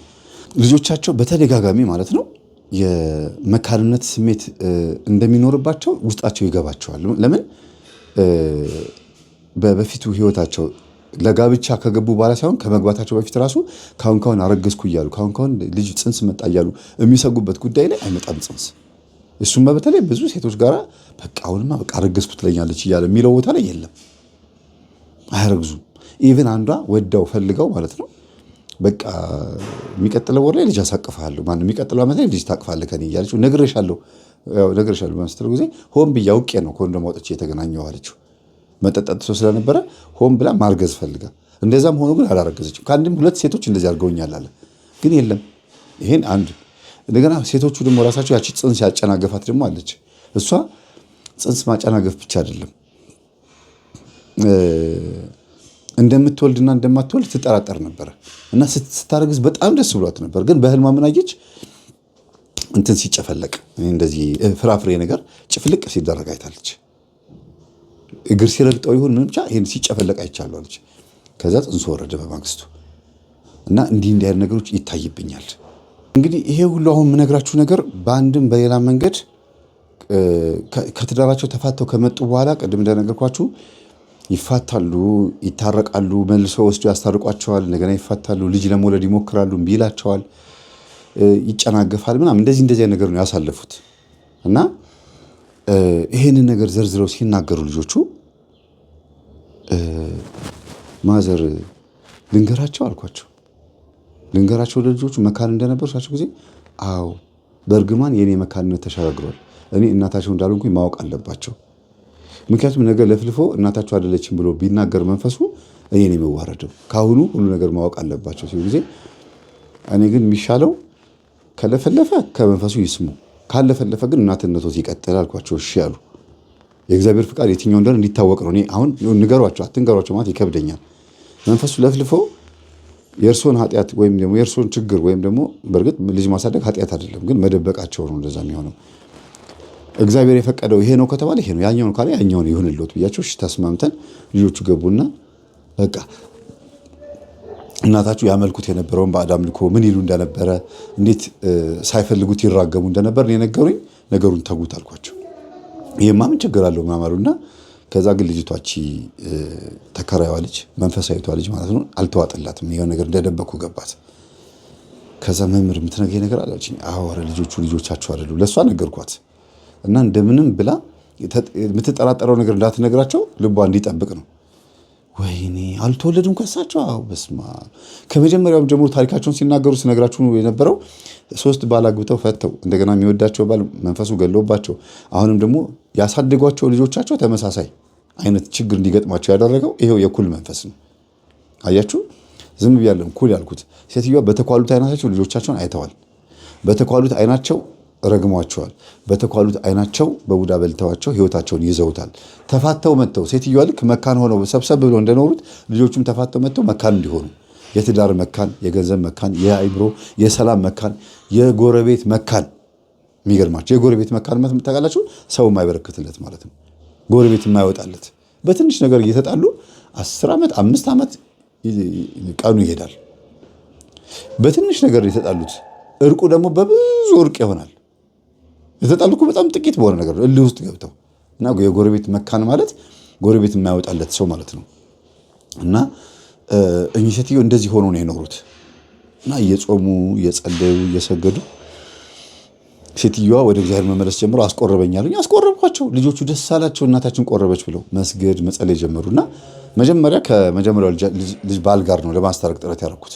ባልሽ ጋር አገናኝ ያልኳት ስልኩን ስያልኳት ስልኩን ሰጠችኝና የኔ ወድ አንድ ጊዜ ሊያናገር ይፈልጋል። በእናትህ በቃ እኔ አጥፍቻለሁ ይቅር በለኝ አለችው። ከዛ የምርሽን ነው አላት።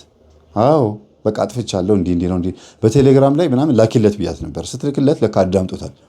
ያ የላክሽልኝ በቴሌግራም የላክሽልኝ ትምህርት ሰውየውን እኮ አውቀዋለሁ እኛ ሰፈር እኮ ነው አላት። አጋጣሚ ሆኖ ባለቤቷ ለካ ሰፈሩ እዛው ሰፈር ሆኖ ሳይሆን በቅርብ ርቀት እንተዋወቃለን። ከዛ ደነገጥኩና እኔ እየሰማሁ ነው በስልኩ ላይ ማን የት ሰፈር እንደዚህ አካባቢ አልኳት። ልክ እውነቱን ነው አልኳት። ከዛ በቃ ላገኛችሁ እስቲ እሱንም አግኝቼው ስለማላውቅ ላገኛችሁ አለ እና በቃ የኔ ጌታ ምናምን አለችው እና ገርሞታል። ሲመጣ ዘላ አቀፈችው ምናምን የሆነ አንጀት የምትበላ ልጅ ናት ለካ። ሲገባ መንፈሳዊ ሲገባችሁ ለካ አንዳንድ እህቶች ታሳዝናላችሁ። ጥፋታችሁ ሲገባችሁ፣ ጠላታችሁ ሲገባችሁ፣ ወዳጃችሁ ሲገባችሁ ቶሎ ብላችሁ ወደ እርቅ የምትሄዱ ሰዎች ታድላችሁ። ቶሎ ሰላም የምትፈጥሩ ሰዎች እግዚአብሔር እናንተ እድለኞች ናችሁ። ግትር የሆናችሁ እግዚአብሔር የላችሁ ወይም ደግሞ እግዚአብሔር ይሆናችሁ ካፈርኩ አይመልሰኝ የሆናችሁ ሰዎች እግዚአብሔር ይሆንላችሁ። እኔ እንጃ መቼ ሰላም እንደምታገኙ አላውቅም። ተኝታችሁም ተነስታችሁም ሁሌ ልባችሁ እንዳበጠ ብቻችሁን ስትሆኑ ታለቅሳላችሁ። ከሰው ጋር ስትሆኑ ደግሞ ኧረ እኔ ከእሷ ጋር ምናምን ትላላችሁ። ብቻችሁን ስትሆኑ ደግሞ ምናምን አይደለም። አያዋጣም። ከመሸጫውም አልመጣም፣ ከዋናውም አላመጣ ነው። ከእግዚአብሔርም ያልመጣ ነገር ነው። የሚያዋጣው በውድ ዋጋ ነፍሳችሁን ከክርስቶስ እጅ መግዛት ነው። ወይም ደግሞ ክርስቶስ ጋር ሄዳችሁ ነፍሳችሁን ማስገዛት ነው። ከሰይጣን እጅ መነጠቅ ነው የሚሻለው። የሚያዋጣው እሱ ነው። ችርቻሮ አያዋጣም፣ ጅምላም አያዋጣም። በደም ዋጋ መገዛት ነው የሚሻለው። እና ከጓደኛዋ ጋር አገናኘዋት። ገና ሳልሰብካቸው እያሉ እየተለቃቀሱ ምናምን ታረቁ። እናንተ እኔ እኮ ገና ብዙ ላስተምርህ እንደውም ቢትለኛለህ ብዬ አስቤ ምናምን መስለው ጊዜ ኧረ መምህርዬ እኮ ጥሩ ልጅ እኮ እኔ እኮ ያስቸገርኩት ምናምን አለችኝ። ከዛ ሰላም ብዬ ቁጭ እኔ እኮ ሰላም ሳልሆን የጨረሱት እኮ እሺ ሰላም በለኝ ብዬ ሰላም ብሎኝ ቁጭ አለ።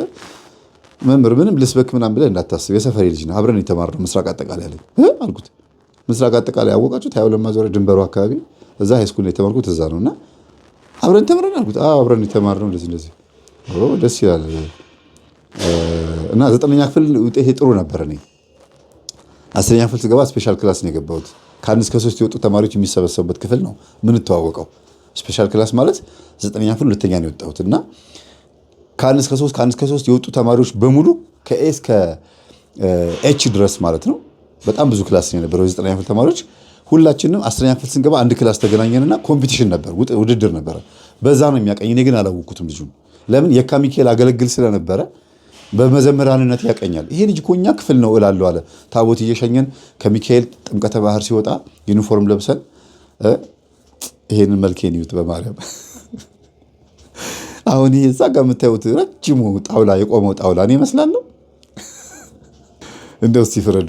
እና በዚህ ሰዓት ነው የሚያቀኝሱ እና እግዚአብሔር ይመስገን ይሄ ልጅ ጋር ፎቶዬን ሁሉ አሳየሁትና ተሳሳቅን። በዚህ ጊዜ ነበር ማቃልኝ ወፍሬም አለመርሳት አልኩት። አይ አንድ ሰፈር ስላደግን እያንዳንዱ ስቴፕ እድገትህን አውቀዋለሁ አለኝ እና በጣም ተቀራረብን። ከመስበክ ይልቅ መተዋወቃችን በጣም ሰፋ ከስብከቱ ይልቅ። ከዛ በቃ ቻላት እና ትምህርቱን በደንብ አዳምጥና አሁን ወደ ቤት ይዛሃት ሂድ አልኩት። ከዛ ሄዳለሁ አለች። አሁን ትሄጃለሽ አላት። አዎ ሄዳለሁ አለችው።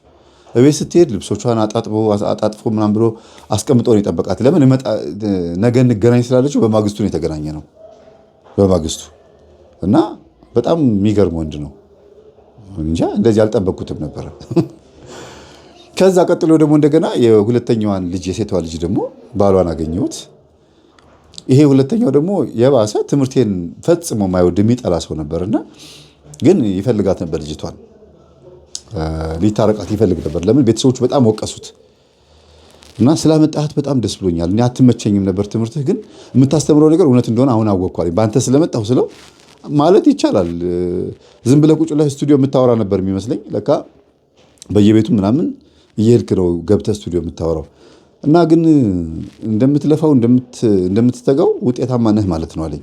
አንተ ከታረክልኝና ካገባሃት እንደገና መልሳችሁ ከታረቃችሁ ስጋው ደግሞ ከተቀበላችሁ ውጤታማ ሆናለሁ፣ አለበለዚያ ግን ምን ውጤታማ ሆንኩ አልኩት። አይ እስከዛሬ ከሰራሁ ነው እንጂ እዚህ ጋማ እንዴት ይታወቃል አለኝ። ይታወቃል በቃ ችግር የለውም እኔ አዳምጣለሁ ትምህርትህን ምን አለበት ቤተሰቦቼ ደስ እንዲላቸው እና በቃ ምናምን አላት። እሷንም እንደገና የዚች ልጅ መንፈስ እንዴት ደስ ይላል አልኩኝ። ይቺ መንፈሳዊቷ ልጅ የእሷ ነው እንግዲህ ሁላችንም እንደዚህ እንትን እያልን ያለው እና የእግዚአብሔር መንፈስ ሁላችንም ያግዘን። እንደዚህ ትብብሩ በጣም ደስ ይላል። ከዛ ወንዱ ጋር ሄድኩኝ። ከዛ ስንደውል የለሁም አለች። የት ነሽ? ዱባይ። እንዴ ዱባይ ነሽ? ቴሌግራሟ ላይ እንደወልኩት። መቼ ትመጫለሽ? ከ10 ቀን በኋላ እመጣለሁ። ግን ማቀህ መሰለኝ ቴሌግራም ላይ ፎቶ ሆናለች። መምህር ተስፋ ይባላለሁ አልኳት። እሺ ምን ልታዘዝ አለች። እንደዚህ ነው የምታናግሪው ሰውን አልኳት። አይ ታዲያ እንዴት ልበላች? ታዲያ ለምን ትቆጫለሽ? ለምን ታመናጭቀኛለሽ? ገና ስለምን እንደማወራሽ ሳታውቂ አልኳት። እኔ እንጃ ብቻ ውስጤ ድንግጥ አለ፣ ደብሮኛል አለች። በሰላም እንትን ነኝ ጥቁር ለብሻለሁ እንዴ ስታይ ፎቶ ላይ አልኳት። አይ አልለበስክም አለች። ታዲያ ምንድን ነው ምን ሆነሻል አልኳት። የሆነ የኔን መልክ ስታይ የሚያስደነግጥ ነገር አልኳት። ያው አጀሬው እንደደነገጠ ገብቶኛል። እስቲ ወደ ጉዳዩ ግባልኝ በእናትህ ልቤ በጣም እንደነገጠ አለችኝ። እሺ ስትመጪ እናወራለን በቃ አልኳት። አይ በፍጹም ሳትነግረኝ እንዲያውም አላገኝ አልፈልግም አለችኝ። በባልሽ ጉዳይ ነው አልኳት። ምን ቀረው ደግሞ ከኔ አንተ ጋር ደግሞ ምን ሊያደርግ መጣ አለችኝ።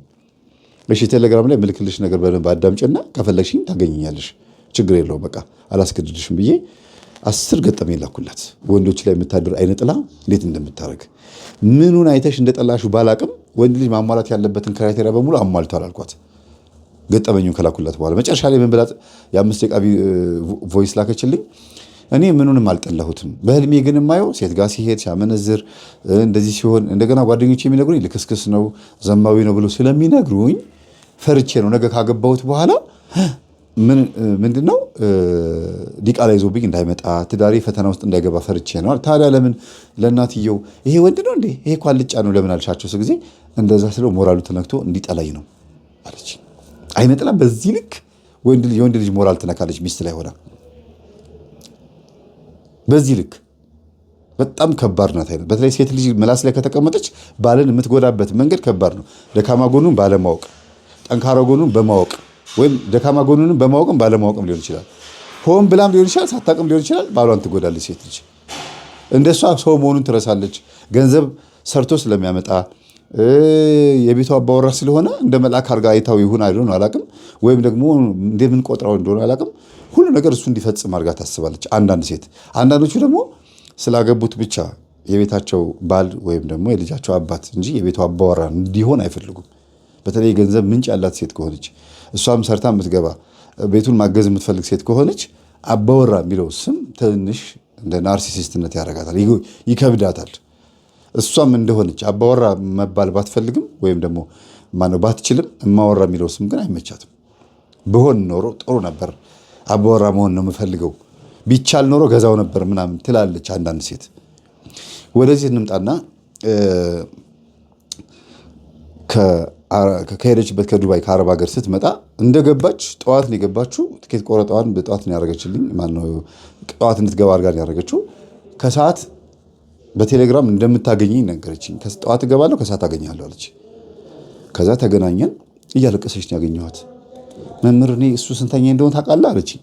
አልኳት 7ኛ ነው አለች። ምን ፍቅረኛ ነው ወይስ ባል አልኳት። አታምንም 6 ጊዜ ሽማግሌ ተልኳል እኛ ቤት አለችኝ። እናትና አባቴ ስልችት ብሏቸው መጨረሻ ላይ ይህንንም ስፈታው ውጭ ከዚህ ብለው ከቤት አባረሩኝ።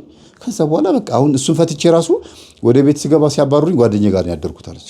አሁን ጓደኛሽ ከሆነሽ አዎ ቤታችሁስ? እሱም ትቶት መጣ፣ እኔም ትቼው መጣሁ። እቃው ቤት ተቆልፎበት የቤት ኪራይ የሚከፍለው ማን እንደሆነ አይታወቅም። እንግዲህ አሁን ስንት ጊዜ ሆኖታል አለችኝ። ከዛ እስቲ እንሂድ አልኩኝና ቤት ስንሄድ ሴትዮዋ እቃውን አውጥተው ከጓሮ ከምረውት ላስቲክ አልብሰውት እና የሁሉ ዓመት አንቺ ስትመጪ እንደዚህ ስትሆኝ እኔ ልታገሶች ነው እንዴ? እቃውን አለመሸጥ የምን ሆኜ ነው አሉ ሴትዮዋ። ቦታ መገኘቱም እንደው ከጓሮ አንድ ቀን ስትመጪ ይጠቅምሻል ብዬ ነው። ጥጋበኛ አሏት። ኧረ እማዬ እንደዛ ይበሉ፣ እኔ ይቅርታ፣ እኔ አሁንም እኮ ዕቃ እንዳለኝ ረስቼው እሱ የወሰደው መስሎኝ ነው አለች። እሱም መጥቶ አልወሰደችውም ይላል። አንቺም ምንድን ነው የምታወሩት አሉ ሴትዮዋ። ከዛ ሁለቱ አውርቶ ከጨርሷል። ዞር ብላኝና አንተ ደግሞ እኔ ቤት ምን ልታረግ መጣ አሉኝ። ወይ ማዘር ያውቁኛል ያልኳቸው። የግርማ ልጅ አይደለህ እንዴ አሉኝ። ወይ ጋሽ ማነው መምህር ግርማ ዘመዶት ናቸው አልኳቸው። ኧረ በምን ተገናኝተን ምን ሲነካካኝ ይሄ ምን ይባለው ሲያልፍም አይነካካኝ ነው። ወይ ሲያልፍም አይነካካኝ አሉ። ምን ነው ማዘር ታዲያ ጋሽ ማነው ግርማ አሏቸው። ሽማግሌ አይደሉ እንደ መምህር ግርማ? እንደው ቢያንስ ጋሽ ግርማ አባባ ግርማ ይባላል። እንደው መምህር ግርማ የሚለውን ከጠሉት መላከ መንክራት የሚባልም ማድረግ አላቸው። ምን ነው ዘረጠጧቸው ጊዜ። በእርግጥ አዎ ሽማግሌ ናቸው፣ ግን አይመቹኝም አሉ። እኔም እርሱ አይመቹኝም አልኳቸው። የት ታውቀኝና አሉኝ። መምህር ግርማ የት ያውቋቸውና? እኔም ደግሞ አልኳቸው። ከዛ በሉ ሂድ ነገር ነው የሚልህ አንተስ አሉኝ። እንዴ ማዘር ቀልድ አያውቁም እንዲ አልኳቸው። የምን ቀልድ እያመረር ከዋሉኝ እንዴ እኔ እርሶን አላውቀውትም አይደል? በጣም ያስጠሉኛል፣ ሳይወት አስጠሉኝ ብለውት የታወከኝ አሉኝ አይደል? መምህር ግርማን የታውቀዋቸውን የጠሏቸው አልኳቸው። ጸጥ አሉ። በሉ ቻው ብዬ በሩን ከፍተን ወጣ። እቃውን ነገ መተን ጭነን እንወስዳለን አልናቸው። ከዛ አውቀን ነው ሄደን ያልነው፣ ጭነን እንወስዳለን ያልናቸው። የሆነው ሆነ። ትርፍ ቤት መኖር አለመኖሩ ግን ቼክ አድርጊ አጣሪ፣ እዛው ግቢያቸው ውስጥ ከሴትዮዋ ጋር ግን ግዴታ መታረቅ አለብን አልኳት። አይ እዚህ ቤት ድጋሚ ልንገባ አለች። ምንም ችግር የለውም መታረቅ አለብሽ ከሴትዮዋ ጋር። እኔም እንደምንም ብዬ እገባለሁ እዚህ ቤት። ሴትዮዋማ የሆነ የሚያንዘረዝራቸው ዛር አለ አልኳት። እየተሳሳቅን ወጣን። ከዛ ትፈልጊዋለሽ አልኳት። እኔ ቤተሰቦቼ በጣም በቃ ረግመውኛል። በቃ ሁለተኛ አንቺን ልጅ አለን ብለን አንጠብቅም ቤት እንዳትመጪ አሉኝ። ሁለተኛ ዓመት ባለም እንዳትመጪ ምንም እንዳትመጪ በቃ ቤት አለኝ ብለሽ እንዳትመጪ አሏት። እኮ ይሄ ልጅ ትፈልጊዋለሽ አትፈልጊውም አልኳት። እኔ ለምን እንደጠላሁት አላውቅም፣ አስጠላኝ። በቃ ዘማዊ እንደሆነ ሲነገረኝ አስጠላኝ አለች። እንዴ ልጁ እኮ እንደዚህ ልጅ አይደለም፣ ስብስብ ማለት ይፈልጋል። በዛ ላይ ደግሞ ለምን እንደምታመነዝረው ብዬ ስጠይቀው ያው ወጥ ሳይቀመስ ጨው እንዴት ይታወቃል ማን ብሎ ቀለደብኝ አልኳት። እና እኔ ታዲያ ሰነፎኛ አግኝቶኝ ነው አንቺ እኮ ነሽ አልፈልግም ያልሽው፣ ቀምሰሽ የተውሽው አንቺ፣ እሱ መቼም ቢያለሽ እሱማ ተመችተሽው ነበር አልኳት። እና ሳቀች። ግን እንደዚህ አይነት ሰው አትመስለኝም ነበረ። የቤተ ክርስቲያን መምህር ነህ አይደል አለችኝ። አዎ አልኳት። በቃ ገብቼ ትምህርቱን አዳምጣለሁ አለችኝ። እያዳመጥሽ አልነበር አልኳት። አዎ በደንብ አዳምጣለሁ አለችኝ። እና አዳምጣ ስጨርስ እናትየዋ ደወሉልኝ። እናቷ ደወሉ። ልጄ አሉኝ የልጅቷ እናት። አቤት እማማ አልኳቸው። አላወኳቸውም። የገሊት እናት ነኝ አሉኝ። ማን ነበረች አልኳቸው። እንዴ ተማሪህን ትረሳለህ እንዲ አሉኝ። የቅርብ ጊዜ ተማሪ ትሆናለች አልኳቸው። አዎ ገና 1 ሳምንቷ ነው አሉኝ። ውይ ከዱባይ የመጣችሁ ሰዎች ጊዜ አሉኝ። እሺ ማዘር ደህና ነው? እንዴት ስልኬ ማሰጠ እሷ ነች የሰጠችኝ እና እንደው ፈልጌህ ነበር እንደው 10 ደርዘን ሳትሞላ እቺ ልጅ 12 ሳትሞላ እንደው ቶሎ ድረስላት አሉኝ። በጣም የሳኩት ከት ብዬ ስስቅ ቀለልከኝ። ና እስቲ በቃ እንደዚህ ፈታ ብሎ የሚያስተምራት እንፈልገዋለኝ። እሺ ብዬ ሄድኩኝ። ከዛ ደርዘን ማለት ነው 7 ላይ ደርሳለች። እንግዲህ ያው 7 ባል ፈታለች። የቀራት ስንት ነው? 5 ባል ነው የሚቀራት ደርዘን ልትሞላ ማለት ነው።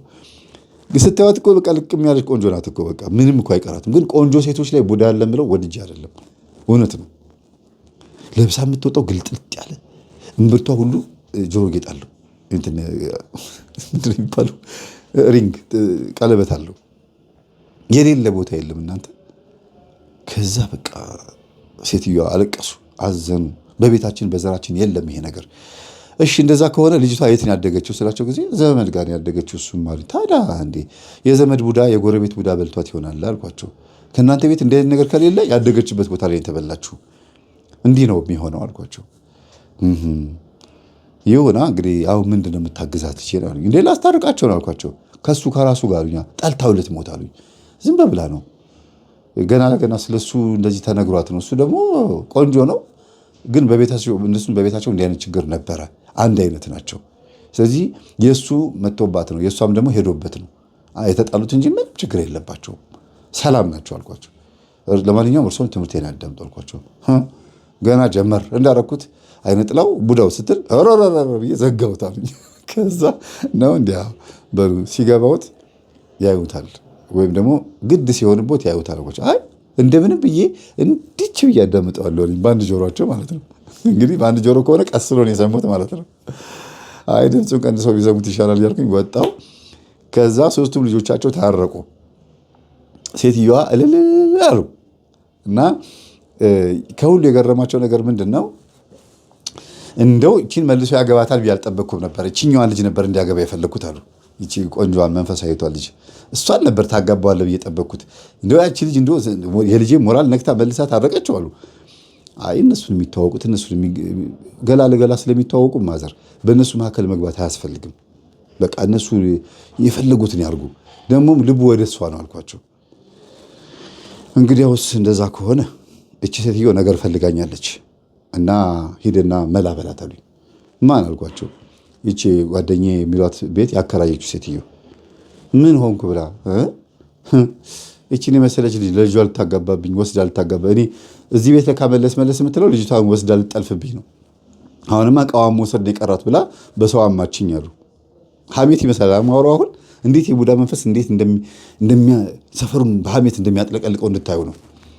ልጅቷ አንድም ሰው አልቀራት፣ ጎረቤት ላይ የሄደች ትምህርቱን እየሰጠች በፍላሽ እዛም እያልኩሽ ለካ ብዙ መንፈሳዊ ሰው አፍርታለች። ስትሄድ በለቅሶ በእድሩ በምኑ እየተዋወቀቻቸው ትምህርቱን ስትሰጥ ምን ስትል እኩዮቿን በሙሉ መንፈሳዊ ሆነዋል። ቤተክርስቲያን ታገኛቸዋለች፣ ሰላም ትላቸዋለች፣ ሰንበት ትምህርት ግቡ ትላቸዋለች፣ ኮርስ ግቡ ትላቸዋለች። በጣም የሚገርም ስራ ነው የምትሰራው ልጅቷ። ማለት እኔ ከማገለግለው እኩል ነው የምታገለግለው ማለት ይቻላል። አፏ አያርፍም። ብዙ እህቶችን ቀይራለች ሳታውቀው ልጅቷ። እና ማዘር እየቆርበውልኛል አይደል እርሶ? አዎ። ልጆቿም ቦታ ያዙልኝ አይደል? አዎ። አሁን እቺ ልጅ ቦታ ላስይዛት ነው አልኳቸው። ምን ልታረግ ነው አሉኝ። ከአከራዋ ሴትዮ ልጅ ጋር ላጋባት ነው አልኳቸው። ይሁን ጥሩ ነው አገኘ አፈሰው ታድሎ ይላሉ ማዘር። በወንድ ቢሆኑ ኖሮ ያገቧት ነው በሳቸው ጊዜ እለቃት አሉኝና አሳቁኝ። ከዛ ጥሩ ነው ለማንኛውም እንደዛ አስቤያለሁ እሳቸው ጊዜ ጥሩ ነው፣ እርቅ ይሆነናል፣ እንዲያውም ህይወቷ ይቀየርልኛል። ሴትዮዋ ነገረኛ እቺ ነው። እኔ እንዲያውም ቡዳ መንፈስ አለብኝ ይባላሉ እንጂ ከኔ ባሰው የተሸከመችው እራሷ ነች እቺ ካዳሚ እያሉ አርቆርባል ማማ እንደዚህ ይባሉ እሳቸው ጊዜ። በስማ ምን እቺ ነው ክፉ አናጋሪ። በጣም እናቶች ጋር ማውራት ደስ የሚለኝ ይሄ ነው። እንዲሁ እኮ ከመሬት ተነስታ እኮ ነው የምታናገረኝ ይላሉ። ከዛ አሁን ተራው የማን ሆነ? ያ ልጅ የማግኘት እና ትምህርቴን ጠልቶት ስለነበረ ላገኘው ተዘጋጀንና አገኘ ነው። የሚገባበት ሳለ ጠብቀን የጠላኸው መምህር ይኸውና መጥቷል ና አገኘው አለችው። አይደለም አዎ መጀመሪያ እኛንን ቀድመን ያየ ነው እና ቀድመን አይተነው ስለሆነ ያላየነው መስሎት አስፋልት እየተሻገረ መጥቶ አየንና እጥፍ ብሎ በሌላ በኩል ሊሄድ ከዛ ና ወዴት የምትሻገረው ና ተይዘሃል አለችው አለና መጣ። እሺ ሰላም ነው ምናምን አለና እቤት ይዘሽው መጣሽ እንደ ጭራሽ አላት። እኔን ሳያናግር ማለት ነው። አረ ወንድና ወንድ ይቀድማል አልኩት። አዎ አይ ምንም ግን እኔ የምልህ ምናምን ብሎ እንትን ሊያወራ ወደ እንትን ሊመጣ ወደ ተቃውሞ ሊሄድ። አረ ተረጋጋ፣ በስመ አብ እስቲ ሻይ ቡና እንበል ቁጭ እንበልና እስቲ ከእግዚአብሔር ቃል እንጀምር፣ ከበጎ እስቲ አስተምረኝ፣ ምከረኝ እስቲ ጥፋቴን የሚለውን ነገር በእግዚአብሔር ቃል እናድርገው ሲና ቁጭ እንበል አልኩት። እሺ ያለና ደክሞኛል ግን እያለ ምክንያት እያበዛ ምን ጥር እያለ ቁጭ አለን ሄደን። ከዛ ጎንበስ ብዬ ሳየው አዲስ ጫማ ነው ያደረገው። እችን ጫማ ስላደረክ ነው ንጥር ንጥር የምትለው ስለ ጊዜ ሳቀ። ከዛ ለማንኛውም እኔ የመጣሁት ትምህርትህን የሚቃወም ሰው አለ፣ ጥሩ ስሜት አይሰማውም፣ እኔ ባዋራው የሴትነት ንቆት ሊሆን ይችላል ብላ አስባ ነው የመጣሁት አልኩት። ኧረ እኔ እናት እኔ ንቄሽ አይደለም፣ ግን በጣም የሚገርመው ነገር ቆራቢ መሆንሽ በጣም አስገርሞኛል አላት። ከኛ ትምህርት የሚጠበቀው ይሄ ነው አልኩት። እንዴት አለኝ።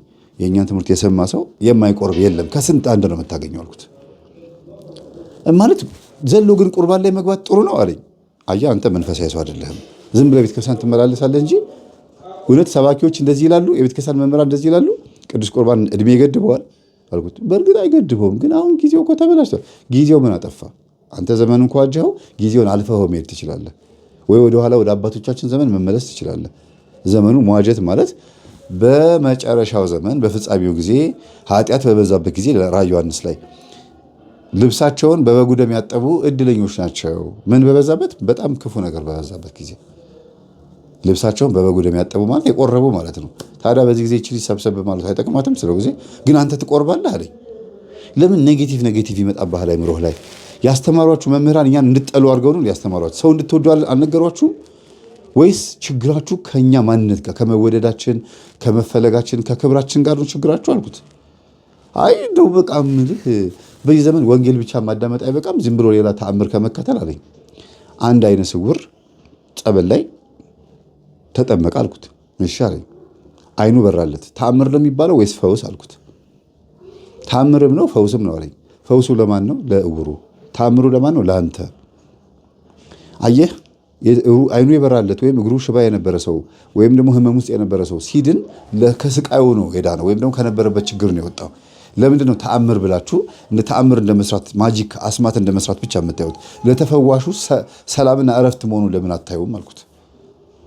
በእርግጥ ሊሆን ይችላል። ስለዚህ ቦታው ላይ መተህ ሳታይ ምንም ነገር ሳይገባ ለምንድን ነው በዚህ ልክ የምትናገሩት? እንዴ ሁሉም እንዴት ይጮሃል አለኝ። ጉባኤ ላይ የመጣ ሰው ሙሉ እኮ ነው የሚጮህ አለኝ። ታዲያ ማን ይጮህ እንዴ? መምህር ግን ፈልጎ የመጣ ሰው በሙሉ ስለ መንፈስ የሚያውቅ ሰው ነው፣ ያዳመጠ ነው። በኢንፎርሜሽን በሚዲያ አይቶ እንደው ስኳር በኪሎ ለመውሰድ ወረፋ ለሚያዝ መምህር ግርማ ጉባኤ የሚመጣ አለ አልኩት።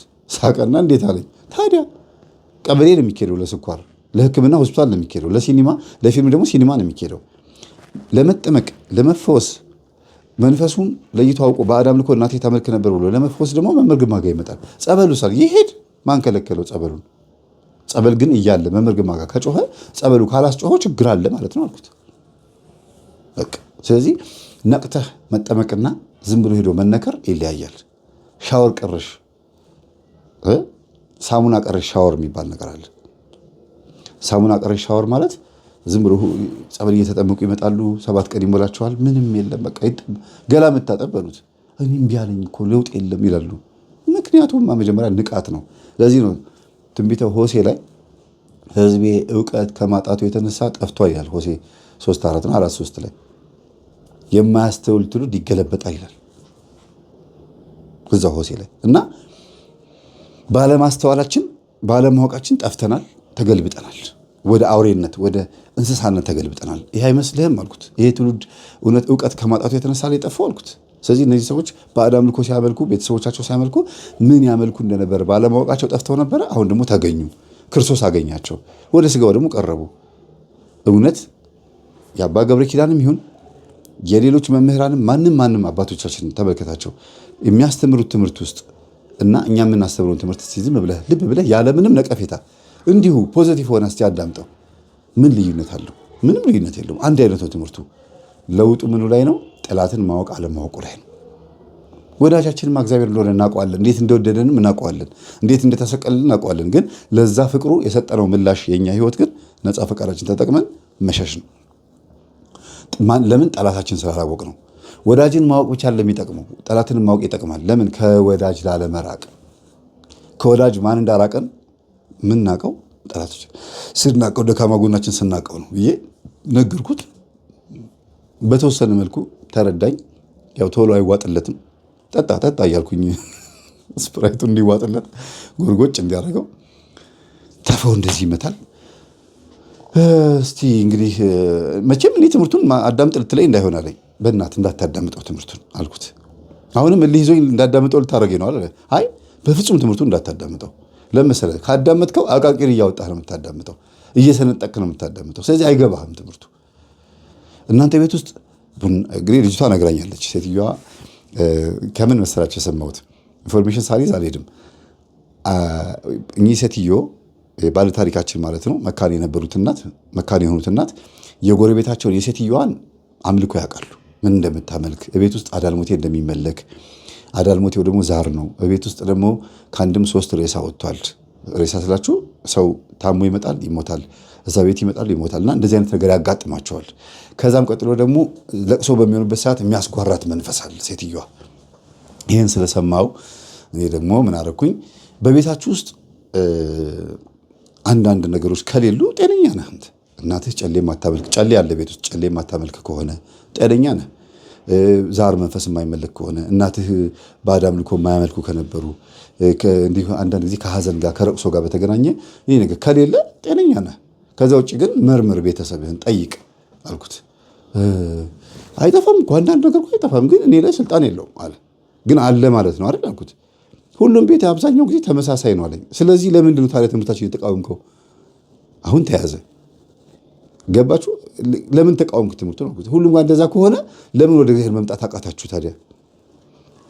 ደግሞም መንፈሳዊ ነገር አውቃለሁ ብለህ የምታስብ ሰው ነህ፣ የገባኝ ነኝ ብለህ የምታስብ ሰው ነህ አይደል? ታዲያ በዚህ ልክ እስቲ መገኘት ነበረብህ። እሷ ቆራቢ ሆና ለምን ትምህርታችንን ተቃወምክ?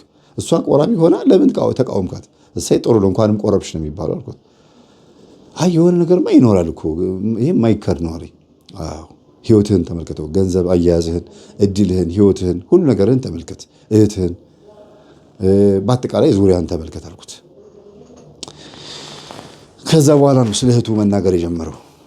ያ ቀድሜ የነገርኳችሁ ነገር የነገረኝ እዚህ ላይ ነው የነገረኝ። እና ተግባባን።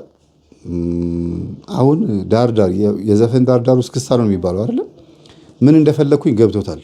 ልጅቷም ማማ ደህና ነዎት እያለች ቤት ስገባ ደህና ነኝ እግዚአብሔር ይመስገን። ልጄ ደህና ነሽ? እንዴት ነሽ? ያው ይፈልጓታል ለልጃቸው ምናምን። እግዚአብሔር ይመስገን ደህና ነኝ። ነይ ግቢ እስቲ እኛ ቤት ደግሞ አሁን እስቲ ማዘውተር ልትጀምሪ ነው። ያ መምህርሽ መጥቶ ምን እንደመከረሽ አናውቅም። ነይ እስቲ ግቢ እያሉ እሳቸው ትምህርቱን በፍጹም አያዳምጡ። ባይሆን ሴቷ ልጅ ጀምረዋለች፣ ወንዱም ዝም ብሎ ነው። ከዛ ቀስ እያሉ አሁን ዛሬ ላይ እግዚአብሔር ስሙ የተመሰገነ ይሁን ባይቆርቡም ሴትዮዋ ግን በደንብ ገብቷቸዋል። አሁን ራሱ ይሄን ገጠመኝ ስናገር ወይ መምህር የረሳኸው ነገር አለ ሁሉ ብለው ኮሜንት ላይ ሲያጨምሩልኝ ይቀራሉ። ብዙ ነገር ነግረውኛል። ለምን ከቤታቸው ሬሳ እንደሚወጣ፣ ማን እንደረገማቸው፣ ቤት ውስጥ እርግማኑ ከየት እንደመጣ፣ ከቤተሰባቸው ከዘራቸው እንዴት እንደመጣ እያንዳንዱ ነገር አብራርቶ ጨሌም አስጣልኳቸው። እዛ ግቢያቸው ውስጥ ነው ጨሌ ያቃጠል ነው። ጨሌው ከለሩ ቀይ ነው፣ እሳቱ ግን አረንጓዴ ነው። በጣም የገረመኝ ነገር ይሄ ነው። የሚነደው እሳት ምናልባት ኬሚካሉ ሊሆን ይችላል። እሺ ከዛ በኋላ ደግሞ ስንለኩሰው ሲጠፋ፣ ላስቲክ እኮ ነው። ስንለኩሰው ይነድና ያጠፈዋል። ጋዝ አርከፍክፈንበት በላዩ ላይ ብዙ ጭድ አድርገንበት እንኳን ድብን ነው ያጠፈዋል። መጨረሻ ላይ የሚገርማችሁ ጸበል አርከፍክፌበት ሳቀጣጥለው በር ተቃጠለ። ንብረቴን አትንኩ እኮ ነው። ሴትዮዋ ላይ ምንም የታየ ምልክት የለም እንጂ ያው ጨሌውን አቃጠል ነው። እና ውሃ ተርከፍክፎበት እንደ ነዳጅ የተቃጠለ ጨሌ እሳቸው ቤት ነው ያየሁት ለመጀመሪያ ጊዜ። እግዚአብሔር ስሙ የተመሰገነ ይሁን። ይሄ ቤት እንዲህ ከሆነ በኋላ ሴትዮዋ አይኔ ላይ ያለው ኩል ነው ጉድ ያደረጋችሁ፣ ካሁን በኋላ ኩል እንዳትኳሉ ብለው ልጆቻቸውን አወገዙ። ሁለተኛ እርግማናቸውን ወደ ምርቃት ቀይረው ተጎንበሱ ብለው ቅባ ቅዱስ እጃቸውን ተቀብተው የመድኃኔዓለምን እምነት ይዘው ልጆቼ እኔ ስረግማችሁ የገባባችሁ መንፈስ ውልቅ ብሎ ይወጣላችሁ ብለው ሶስቱንም 7 ጊዜ መተው መረቋቸው። ሶስቱንም። ከዛ ደግሞ እውነቱን ልነግራችሁ ሲሉ ጊዜ ማዘር ግድ የሉትም በማርያም ይቅር ያልኳቸው። ምንድን ነው አሉ። አይ እንዳይናገሩ አልኳቸው። በቃ መድኃኔዓለም ፈቅዶ ምንም አልተፈጠረም ማለት አልኳቸው። በቃ አይናገሩ አልኳቸው። ከዛ ያው ዛሬ እኔ እየተናገርኩት ነው እኮ በእርግጥ ግን እንደዚህ የተናገርኩበት ምክንያቱ ደግሞ ምንድነው? በህልማቸው በጣም ሀሳብ ሆኖባቸው ስለነበረ በህልማቸው ቀባጠሩ። በጣም ይገርማል። አንዳንዴ በህልሙ እኮ ሚስጥር የሚያወጣል። እኔ ራሴ ሕፃን ሆኜ ነግሬያችሁ ነበር ከዚህ በፊት አባቴ አጥኑ ብሎን ሄዶ ሲመጣ ሮጠን መተን እንደሚያጠና ሰው ሆነን እንደዚህ ቁጭ ብለን ወረቀትና ደብተር እንይዝ ነበር እና ፊታችን ብለን ቶሎ በፎጣ ጥረግርግ አድርገን ቁጭ ስንል ያውቅብናል። ምክንያቱም ጎንበስ ብሎ ሲያሸተን ላብላብ እንላለን ሮጠን እየተጫወትን ስለነበረ በቃ ይነቃብናል። ግን ከያዘን አይለቀንም፣ ቅጥቅጥ ነው የሚያደርገን አጥኑ ብሎ ሄዶ ካላጠናን ማለት ነው። አንድ ጊዜ ምን አጋጠመኝ፣ መጣና ያጠናችሁ ነው? አዎ ቲቪ ቸክያለሁ። ጎንበስ ብሎ ሲያዩ መጽሐፉ ተዘቅዝቋል፣ ፊደሉ ተዘቅዝቋል። እኔ እኮ የለውም ተሰውሬያለሁ እኮ አይኔ ያየዋል ግን ፊደሉ የለም። እኔም በአይነ ህሊና እናንተ አባቴ ቀና ብዬ ሳላየው አባቴ በመጽሐፉ ላይ የሚታየኝ የሱ ፊት ነው። ትዝ ያለ ፊት፣ በቃ የሚያስፈራ ፊት። ካሁን መታኝ ብዬ ነው። ከዛ እሺ እያጠናህ ነው? ጎበዝ ተማሪው በሌላ ደብተሩን ገልብጦ ሰጠኝና ሳየው ተዘቅዝቆ ነበረ።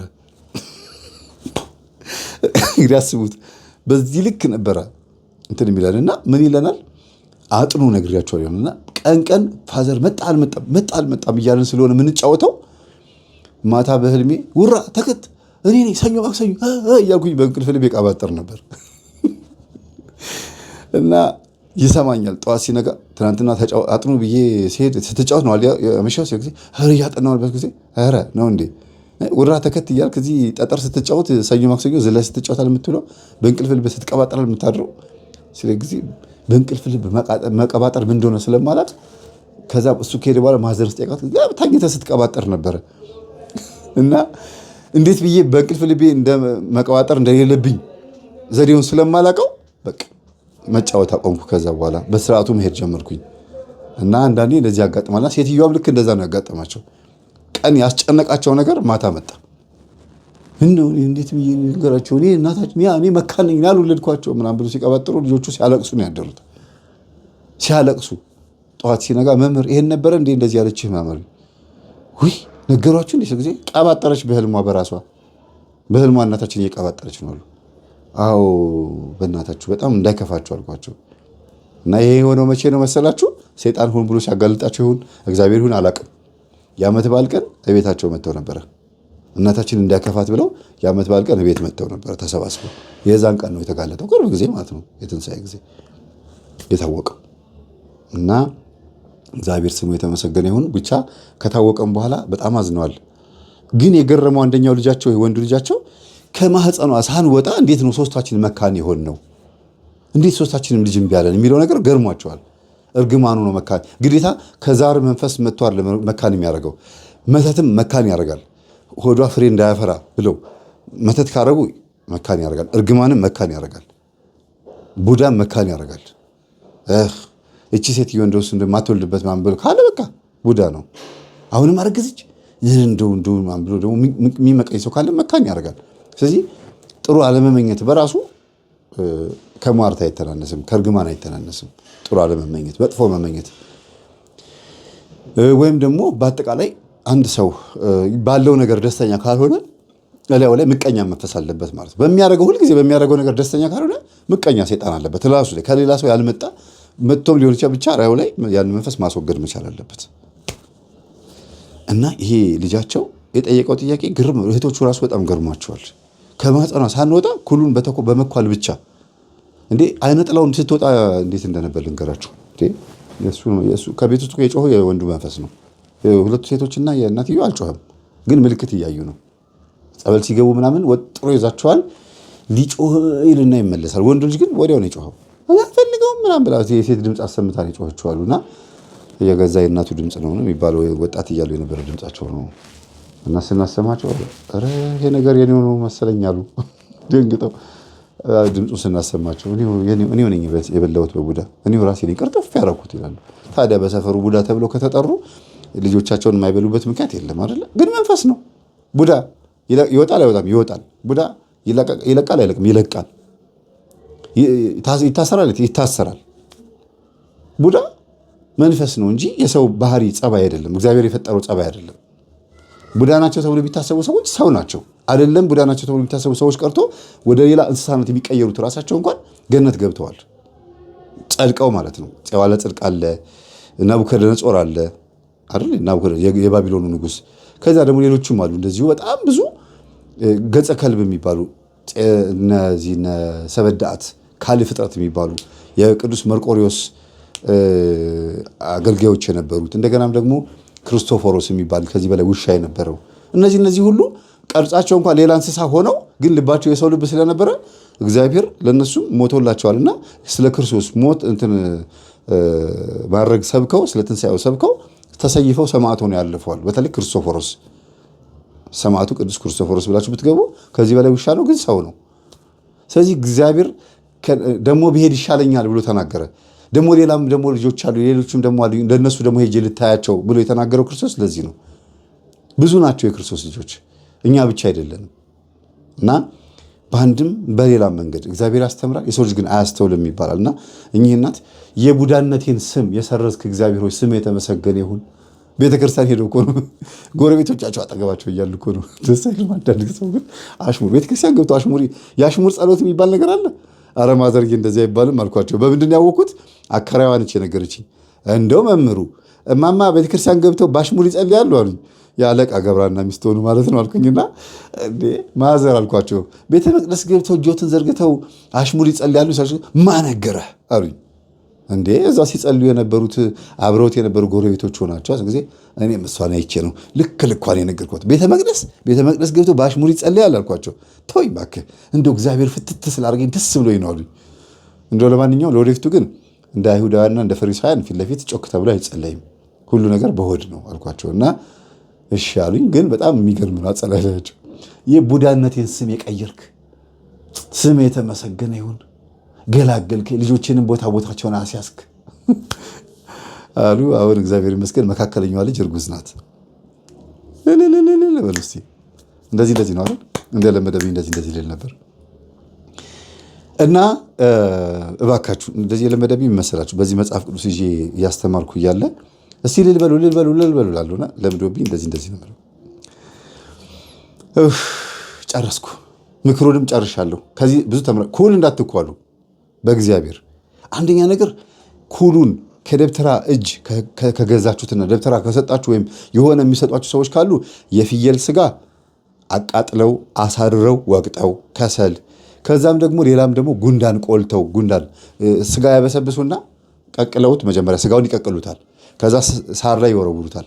ከዛ ጉንዳን መጥቶ ሲወረውና ሲያፈላ ጉንዳኑን ሰብስቦ በመብረ ምጣድ ጉንዳኑን ቆልቶ ወቅቶ አቀላቅሎ ናሃቤ ብሎ ይለዋል፣ ይደግምበታል። ከዛ ሸዋ ስታደርገው 100 ሻማ አምፖል ይሆንና በሰይጣን ማለት ነው ሰብሰብ እያደረገ ቡዳ መብላት ይጀምራል ማለት ነው። ይሄ ነው፣ ሌላ ነገር የለውም። አይንን ባሰፋ ቁጥር ሊበላ ነው። መጽሐፍ ቅዱስ አይቶ ወይም ገነትና ጽድቅን አይቶን አይደለም ቡዳ አይኑን ከፍቶ የሚያስበላ።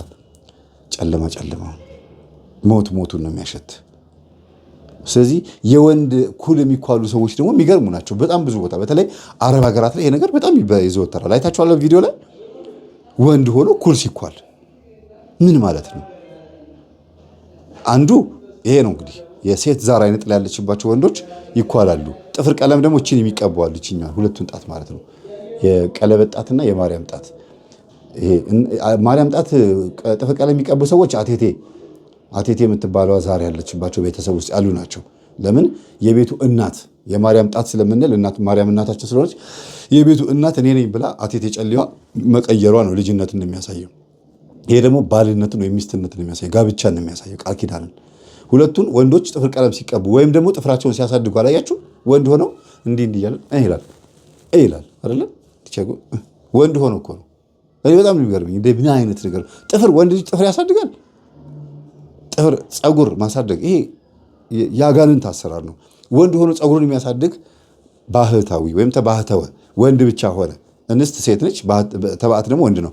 ባህታዊ ማለት ደግሞ ተባዕተው ወንድ ብቻ ሆነ፣ ብቻውን ሆነ፣ ለክርስቶስ ተለየ፣ ወደ ከተማ የማይመጣ መልእክት ለመናገር ብቻ መጥቶ ተናግሮ የሚመለስ ማለት ነው።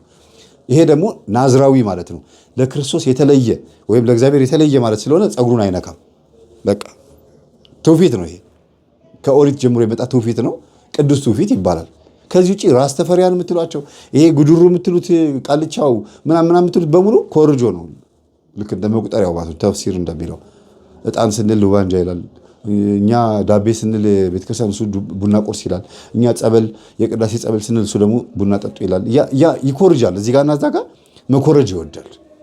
እና ልክ እንደዛ ሁሉ ይሄ ፀጉራቸውን አጎፍረው ፀጉራቸውን አሳድገው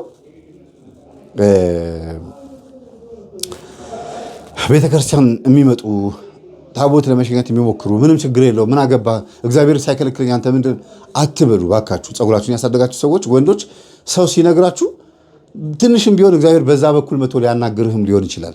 እግዚአብሔር በአንድም በሌላ መንገድ ይናገራል። የሰዎች ግን አያስተውል የሚባለው ይሄ እኮ ነው። ኢዮብ 33:14 ላይ እግዚአብሔር በአንድም በሌላ መንገድ ይናገራል። በሆነ በኃጢአተኛ ሰው መቶ ሊነግር ይችላል። በጻድቅም ወይም ደግሞ በአገልጋይም በሆነ ሰውም አስመስሎ ሊነግር ይችላል። የግዴታ ራሱ ወርዶ ፀጉርን ላጨው ማለት የለበትም። በቃ ይሄ የአውሊያ የቃልቻ የጉድሩ ወይም ደግሞ የወሰንግላ ዘር ያለባቸው ሰዎች ናቸው ፀጉራቸው የሚያሳድጉ ወንዶች። እና እባክህን ፀጉርህን አታሳድግ ሲባል አንድ ሰው እሺ ብሎን መስማት ያለበት ባላወቀበት ዘመን ያሳደገውን ፀጉሩን ሲያውቅ መላጨት አለበት እንጂ ሲያውቅ ግትር መሆን የለበትም። ደሞስ ምን ይጠቅማል? ብዙ ጊዜ ፀጉራቸው የሚያሳድጉ ሰዎች ወንዶቹ ፊታቸው ሙጥጥ አድርጎ ነው የሚያከሳቸው። ይከሳሉ። ፀጉር ደም ያከሳል ይባላል ወንዶቹን በተለይ። እና በተሻለ መጠን እንደው እባካችሁን ይሄ ዛር መንፈስ ያለባችሁ ጉዱሩ ምናምን እንደዚህ በቤተሰባችሁ ደግሞ የተለያየ ባዕድ አምልኮ የሚመለክ ቤተሰብ ውስጥ ሆናችሁ ስለ መጽሐፍ ቅዱስ ሲነገር ስለ መንፈሱ ሲነገራችሁና ተው ስትባሉ ለመስማት ቅርብ ሆኑ እንጂ ልባችሁን አታደንድኑት። ፈርዖን ልቡን አደንድኖ አልተጠቀምም። በኤርትራ ባህር ሰምጦ ነው የሞተው ከነ ሰራዊቱ። እናንተም እንደዛ ነው የምትሆኑ። በዓለም ላይ ሰምጣችሁ ነው የምትቀሩት። የሲኦል ራት ነው የምትሆኑት። ልብን ማደንደን ለፈርዖን ማልጠቀመው ብቻ ሳይሆን ለኢትዮጵያ ሕዝብ ማልጠቀመው። በብዙ ዘመን ኢትዮጵያ ውስጥ ተገርፏል። እስራኤላውያን ተመልከቷቸው ሲያጎረመርሙ የ40 ቀኑ ጉዞ የ40 ዓመት ሆነባቸው ነው የሚለው። ሲያጎረመርሙ የግብፅ ሽንኩርት ይሻለናል፣ ግብፅ አገር ይሻለናል፣ ጣዖት ብናመልክ ይሻለናል፣ ለምንድን ነው እዚህ አምጥቶ በረሃ ላይ የሚወረውረን አሉ። እየበሉ እኮ ነው ድርጭት እየላከላቸው መና እያወረደላቸው ያን ድርጭት እየበሉ ያን የመሰለ ምግብ ፀሐዩን ከልሎላቸው በቅዱስ ሚካኤል ደመናነት እየከልላቸው እየተንከባከባቸው ባዕድ አምልኮ አማራቸው። ስለዚህ ተዋቸው እግዚአብሔር 40 ዓመት አደረገባቸው። የ40 ቀኑ ጉዞ ከግብፅ ወጥተው እስራኤል ለመግባት 40 ቀን ነበረ። 40 ዓመት ሲዞሩ 40 ዓመት ታሹ። ቀላል አይደለም ይሄ ነው። እና እግዚአብሔርን ባልሰማችሁት ቁጥር እናንተ ባዕድ አምልኮ አታምልኩ፣ ፀጉራችሁ እንደዚህ አታርጉ፣ እንደዚህ ሴቶች ኩል አትቋሉ፣ ሊፕስቲክ አትቀቡ፣ ቀንድባችሁን አትላጩ። ይሄ መጽሐፍ ቅዱስ ውስጥ አለ። መጽሐፈ ሄኖክ ላይ ኩል መኳልን ያስተማረው አዛዝኤል ነው እያለ ቅንድብ መቀንደብን ያስተማረው ይሄ መላጨትን ማለት ነው አዛዝኤል ነው እያለ እንሾሽላ መቀባትን ያስተማረው አዛዝኤል ነው እያለ መጽሐፈ ሄኖክ ምዕራፍ 2 ላይ እየተናገረ ስታሳዩቸው እፍ ተውኝ እስቲ ይላሉ። እንደዛ ስትሉ እግዚአብሔር ደግሞ እናንተ ልክ ስትለምኑት እፍ ተውኝ እስቲ ይላል። መጽሐፈ ማነው መዝሙረ ዳዊት ላይ እግዚአብሔር ይሳለቅባቸዋል ነው የሚለው። ያሾፉበት ላይ አልሰማም ያሉት ላይ እግዚአብሔር ይስቅባቸዋል ይሳለቅባቸዋል ነው የሚለው። ስለዚህ እናንተ ቸል ባላችሁ ቁጥር መንፈሳዊ ሕይወትን እሱም ቸል ነው የሚላችሁ። ስትቀርቡት ይቀርባል፣ ስትርቁት ይርቃል። እንደዚህ ነው እግዚአብሔር። ግን ደስ የሚለው የፍቅር አምላክ መሆኑ ምንድነው? ንስሐ ገብታችሁ ስትመለሱ ና ልጄ ብሎ መቀበሉ ነው የሚገርመው። መቼ እንደምትሞቱ ስለማታውቁት አይ አሁን ፀጉሬን ትንሽ ላሳድገውና ወይም ሊፕስቲክ ምናምን ልቀባ ሊፕስቲክ ላርግና ልኳኳልበት የኮስሞቲክሱን ቀለሙን ልደፋፋውና ፊቴ ላይ አይደል የምትሉ ሴቶቹ ትንሽ ከፍ ስል ሳገባ ምናምን ትንሽ ሳረጅ እተወዋለሁ። አጅተሽ ነው የምትሞቹ ያለው ማን ነው? መቼ እንደምትሞቹ በምን አወቅሽው? አሁን ሙቺ 80-90 ዓመት ሞልቶሽ ሙቺ። መቼ እንደምትሞቹ ምን ታውቂዋለሽና ነው። ድልዋኔክሙ ንበሩ፣ ተዘጋጅታችሁ ጠብቁ፣ ዝግጁ ሆናችሁ ኑሩ የሚለውን ቃል ነው መስማት ያለባችሁ። እና እማማ በጊዜ ስለነቁ በጣም ደስ ብሎናል። ኩል የሚባለውን ነገር እግዚአብሔር ያውግዘው ብለዋል እማማ። ገጠመኙን አዳምጡ። ይህንን ምክር የሰማችሁ በሙሉ 188ኛ ገጠመኝን ሙሉን ስሙት። እንዴት በዘር ብቻ ሳይሆን በቡዳ በእርግማን ከተወለድን በኋላ በተለያየ በመተት መልክ እንደሚዘዋውር በዚህ ማየት ትችላላችሁ። ያቺ 7 ጊዜ አግብታ ፈታለች ያልኳችሁ የወንዱ ልጅ ሚስት ማለት ነው። ዛሬ ላይ እንዴት እየሰገደች እንደሆነ ብታዩት። ከዱባይ አንቀጭቅዞ ያመጣት ይሄ የእግዚአብሔር መንፈስ ነው። ጸበል ቦታ አይቀራትም። እና እንዲያውም ትናንትና ደውላልኝ ነበር። ምን አለችኝ? ወደ አዳማ መስመር ያልከው ደብረ ገሊላ ቅድስት ልደታ ቤተክርስቲያን ያልካት ልሂድ አለች። ሂጅ አልኳት። ሄደች። ወዲያው በማግስቱ ከትናንት ወዲያ ደውላ ትናንትና ሄደች። ወዲያው በቃ እግዚአብሔርን እንዴት ነው ስግብግብ ብላችሁ የምትበሉት ምግብ አለ። ልክ እንደዛ ነው። በቃ ወይ ናፍቆኝ ነበር ምናምን ብላችሁ የሆነ ደክሟችሁ መጣችሁ ቦርሳችሁን ሳትጥሉ ተማሪዎች ከሆናችሁ ዩኒፎርማችሁን ሳታስቀምጡ መሶብ ክፍት አድርጋችሁ ዳቦ እንደምትበሉት ክርስቶስ እንደዛ ሆኗል። አሁን በእኛ አስተምህሮ ውስጥ ለምን የሚወደድ ጌታ ተክዶ ነበር ለብዙ ዘመናት ለብዙ ጊዜያት። ያስካደን ማን እንደሆነ ሲታወቅስ እንዲህ ናትና አጅሬው አንተ ነህ እንዴ ብላችሁ ነው ወደ ትምህርት እየገባችሁ ያላችሁትና እግዚአብሔር ስም የተመሰገነ ይሁን። ገባችሁ? ሰላሙ ነው። በመንገዳችን ወደ ጽድቅ በር ስንጓዝ በግራና በቀኝ ብዙ ማዕበል አለ። ግን ከፊት የሚታየን ብርሃን ስለሆነ እናልፈዋለን። አንፍራ። ተከፈት በሉት።